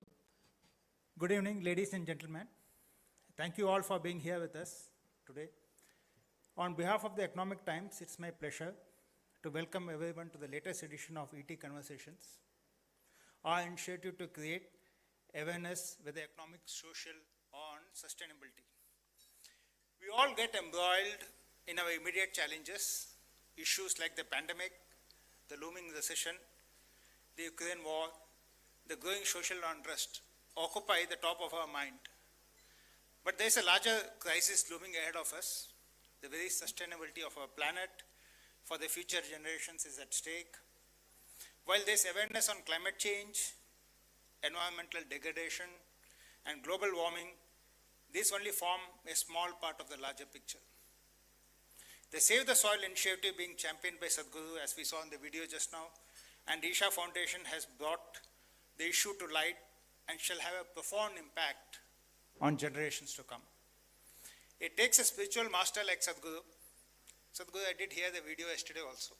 But it takes a spiritual master like you to take us to the realm of a longer term sustainability of the soil, the very source of our nutrition, our survival. The UN data shows that the human damage to the soil is accelerating, with up to 40% now classified as degraded soil. Where are we going to find food to feed and sustain the 8.5 billion population forecast by 2030? The Economic Times has always spotlighted India Inc.'s most pressing challenges. Times of India, through its Evoke initiative, has created awareness around environment and sustainability. Today we are privileged to have Sadhguru himself, who is championing the cause of Save the Soil. Sadhguru is the founder of the Isha Foundation, has touched the lives of millions, actually I should say billions now, with the Save the Soil Foundation, Save the Soil initiative around the world over the transformational programs. Over the years, he has also launched several path-breaking initiatives like educational, health and community revitalization efforts like Rally for Rivers, Project Green Hands, Action for Rural Rejuvenation and Kaveri Calling. Currently, the Mystic is on a 100-day, 30,000 kilometer solar motorcycle journey. Today, also he came in motorcycle, if any of you want to know. 27 countries to promote the soil conservation movement. The driving belief behind the initiative is soil is not a resource. It is the very source of our life. Arundhati Bhattacharya, the chairperson and CEO of Salesforce in India, and the first woman to be the chairperson of State Bank of India, has kindly consented to lead the discussions this evening. She is the chairperson of Swift India and sits on the Reliance Industry Board. On behalf of the Economic Times and the Times of India Group, we are privileged to welcome Sadhguru and Arundhati. I once again like to thank everyone present here on the confidence reposed in the Economic Times, the most read business daily in India, and also the fourth largest English newspaper. Thank you, and over to our distinguished speakers. Thank you.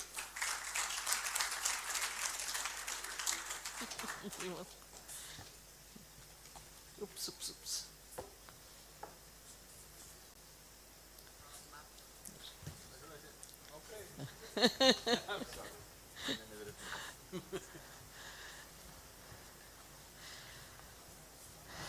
Namaste, good evening everybody, and thank you very much. And Sadhguru, my real respect and pranam to you for all that you have been doing. To just kick off the discussions for today, I think let's go to the primary basic question, which is, you know, if you look at corporates around the world, if you look at individuals around the world, a lot of people talk about climate change, they talk about global warming, they talk about air quality, they talk about lack of drinking water, they talk about a lot of things. But you know, nobody has really latched on to the concept of soil.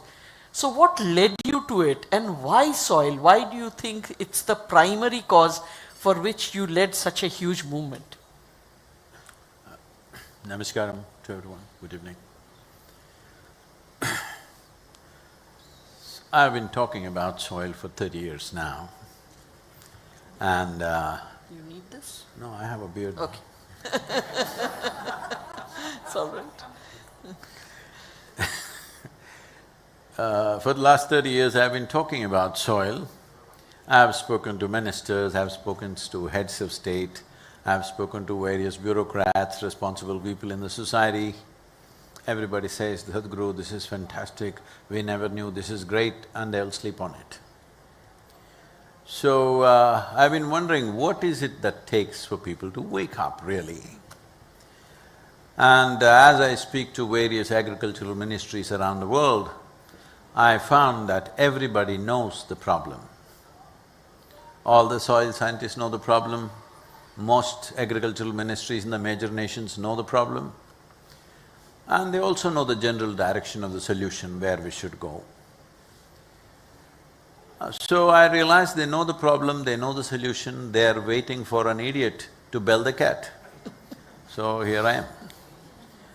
Because it's always the tradition in our country and everywhere to bell the cat, to do something dangerous, to do something that could make you like an idiot.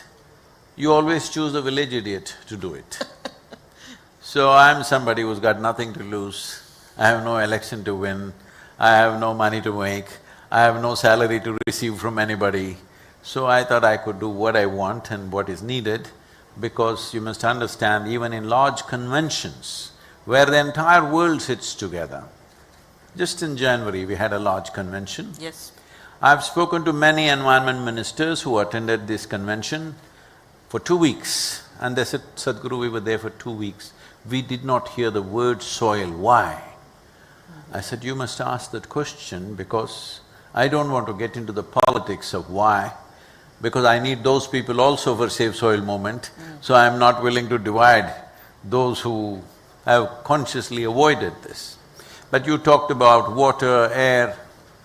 There are many ways to put this into context, but considering the time, let me put it this way. Every scientist who studies this aspect knows this, that approximately 1 billion years ago, one very smart algae or a fungi came up with an idea of wanting to cook their food using the perpetual energy of the sun. That phenomena today we call as photosynthesis.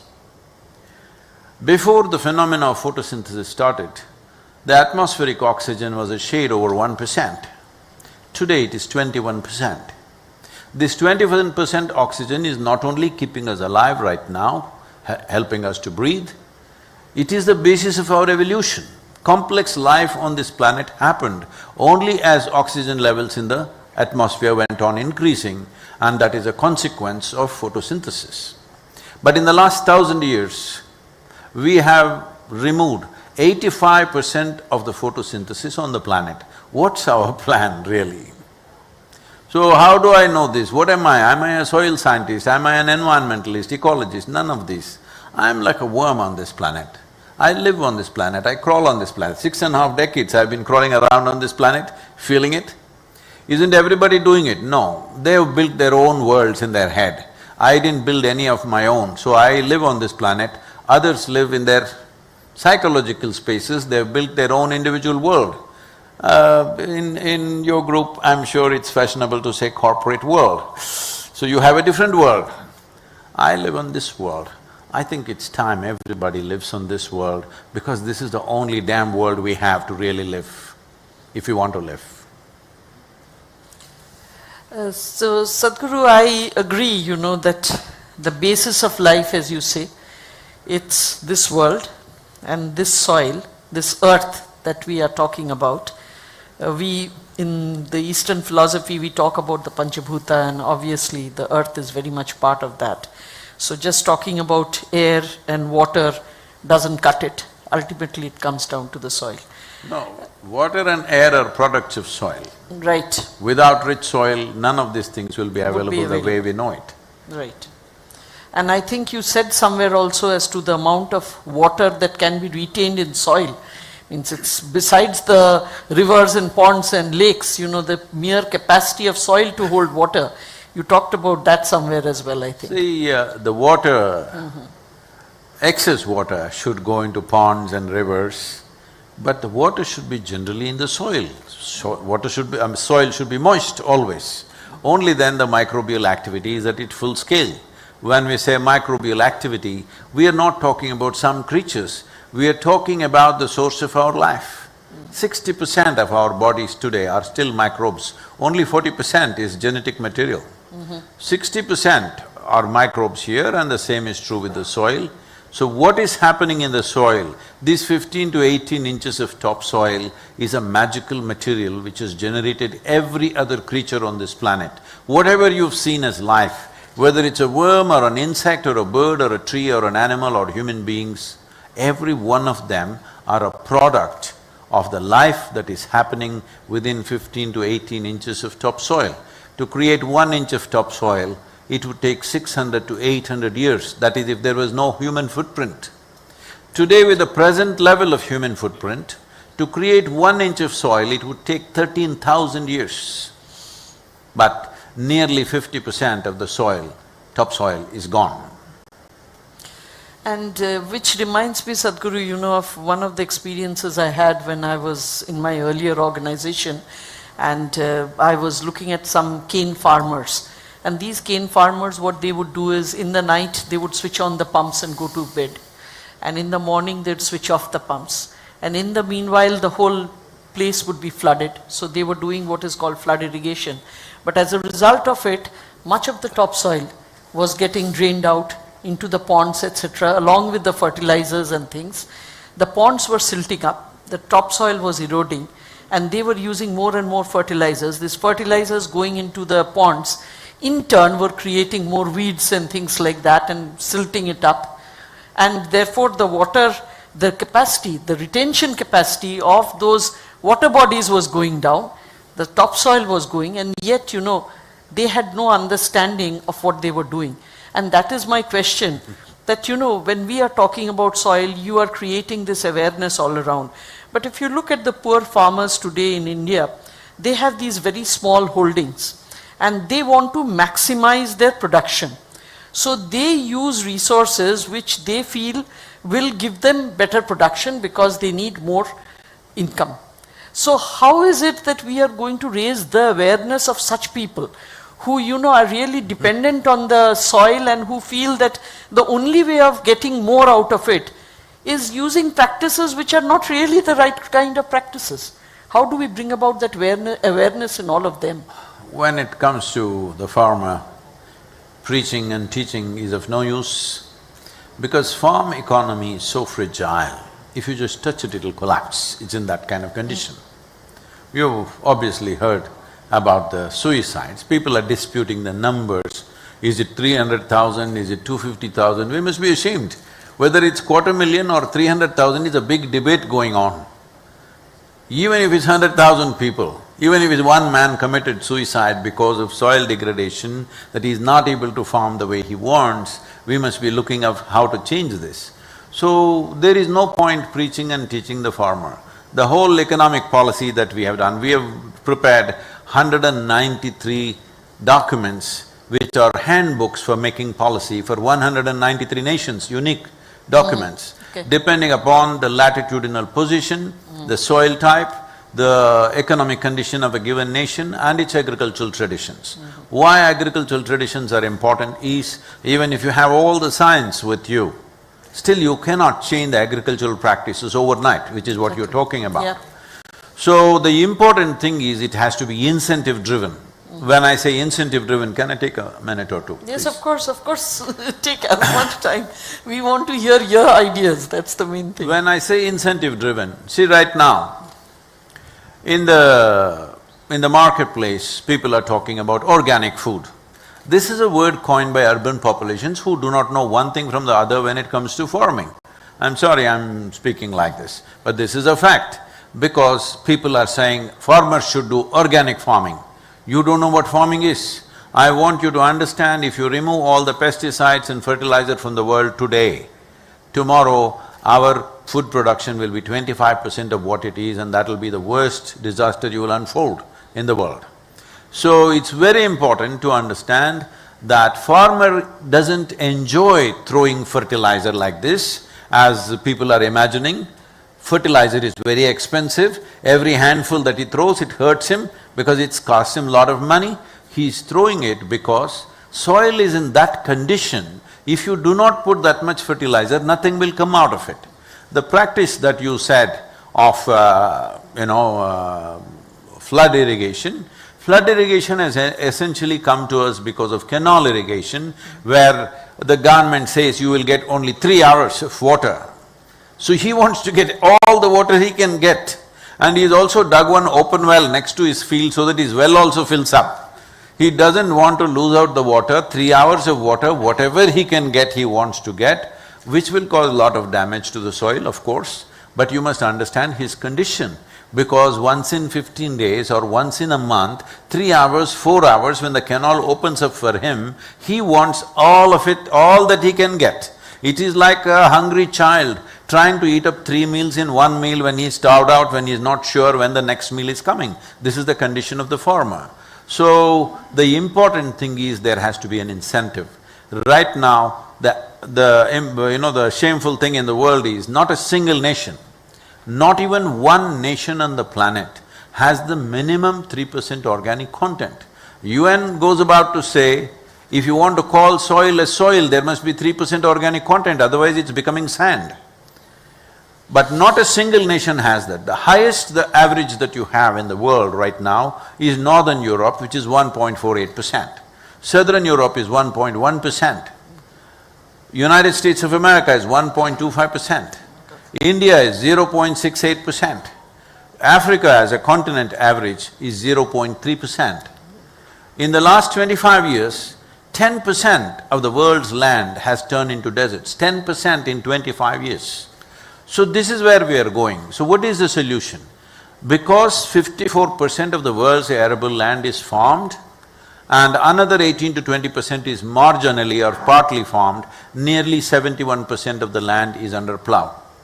Another 4.2% is paved because of urban developments. So totally 76% of the land is either ploughed or paved. So where is the photosynthesis?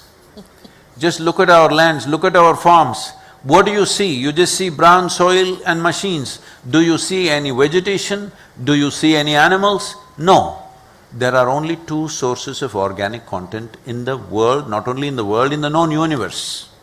Plant life and animal life. There is simply no other way.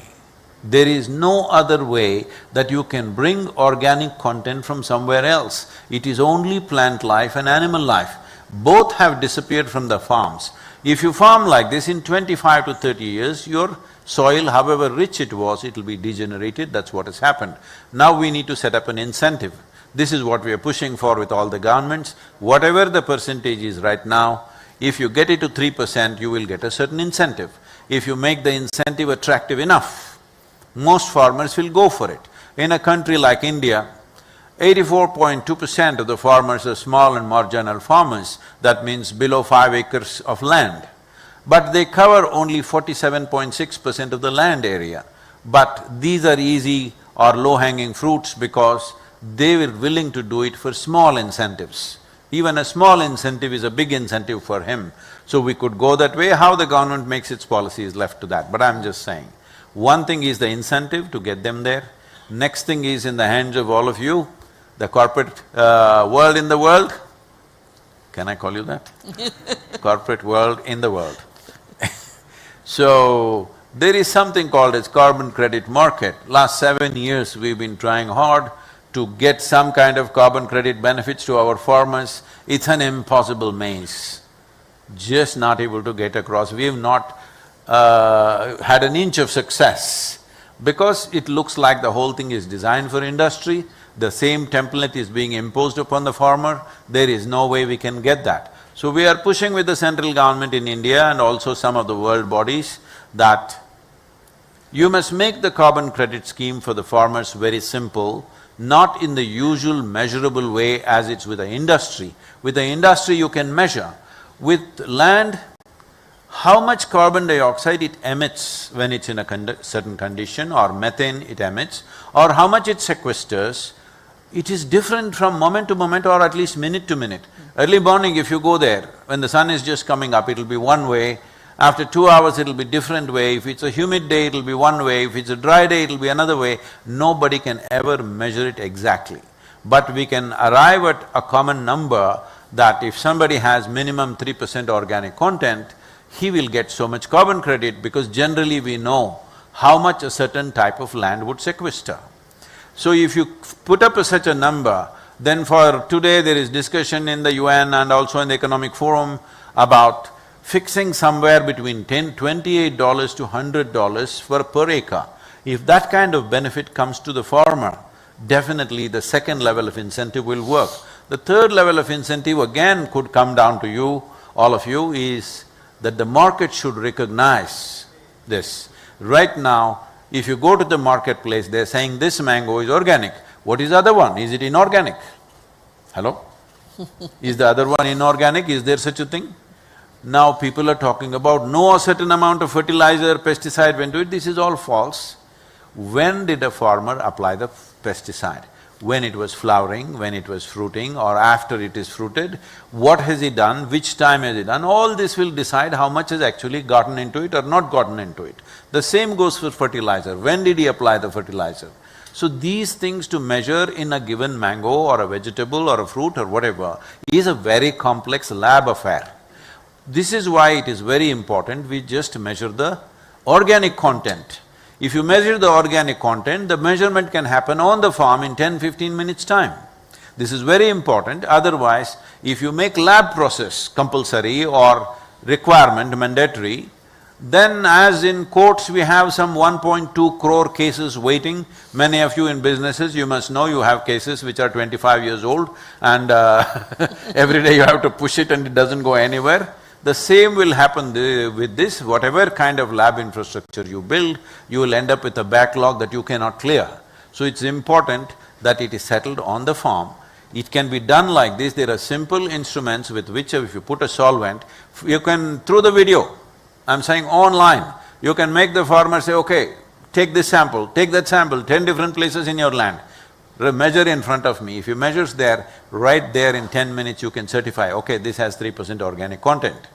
If you do this only, then incentives will mean something, otherwise incentives will end up in the backlog. Absolutely. So in the marketplace, if this mango is coming from 3% organic content, we already have enough science to tell us how much micronutrients are present in this 3% organic field mango.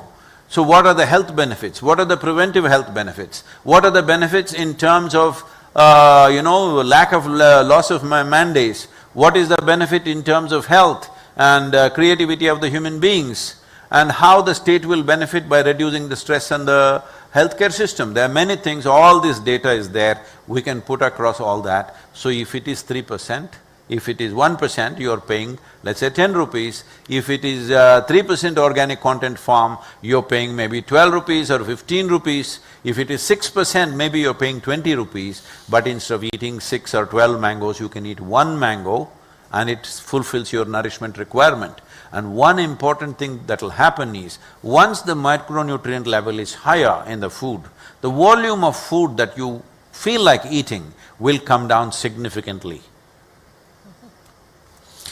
Sadhguru, frankly speaking, it's a fantastic idea regarding carbon credit for farmers, something at least I had never thought of at all, because the idea of carbon credits itself is so complex, and to actually employ it like, the way you described it, it's almost like, the people who supply milk to the Amul depots. You come, put it in the machine, it ascertains the contents and it immediately credits the money into your account. So if something like that could work… I was in Banas, on the way I was in Banas where this is a super success. Probably this is one of the most successful cooperative movements in the world. The way the life in that desolate land has changed for people. This needs to happen everywhere. We are running FPOs in southern India, 23 FPOs we're running. One of our FPO is been awarded as the best FPO in the country. And incomes have gone up. Yep. In the last 27 years, we have worked with about 1.3 lakh farmers. Incomes have gone up anywhere between 300 to 800%. Right. Because soil has to be rich, this is very important. And the important thing about soil is, nobody is in disagreement. Till now I have not met one person who says, no, it's not necessary. Whether it is oil industry, coal industry, automobile industry, whatever industry you're running, fertilizer industry, doesn't matter who. rich soil, is it good for you? Everybody says yes. So when you have such a thing, one important thing that I'm pushing for in the world bodies and also in the Indian government and the state governments is to address soil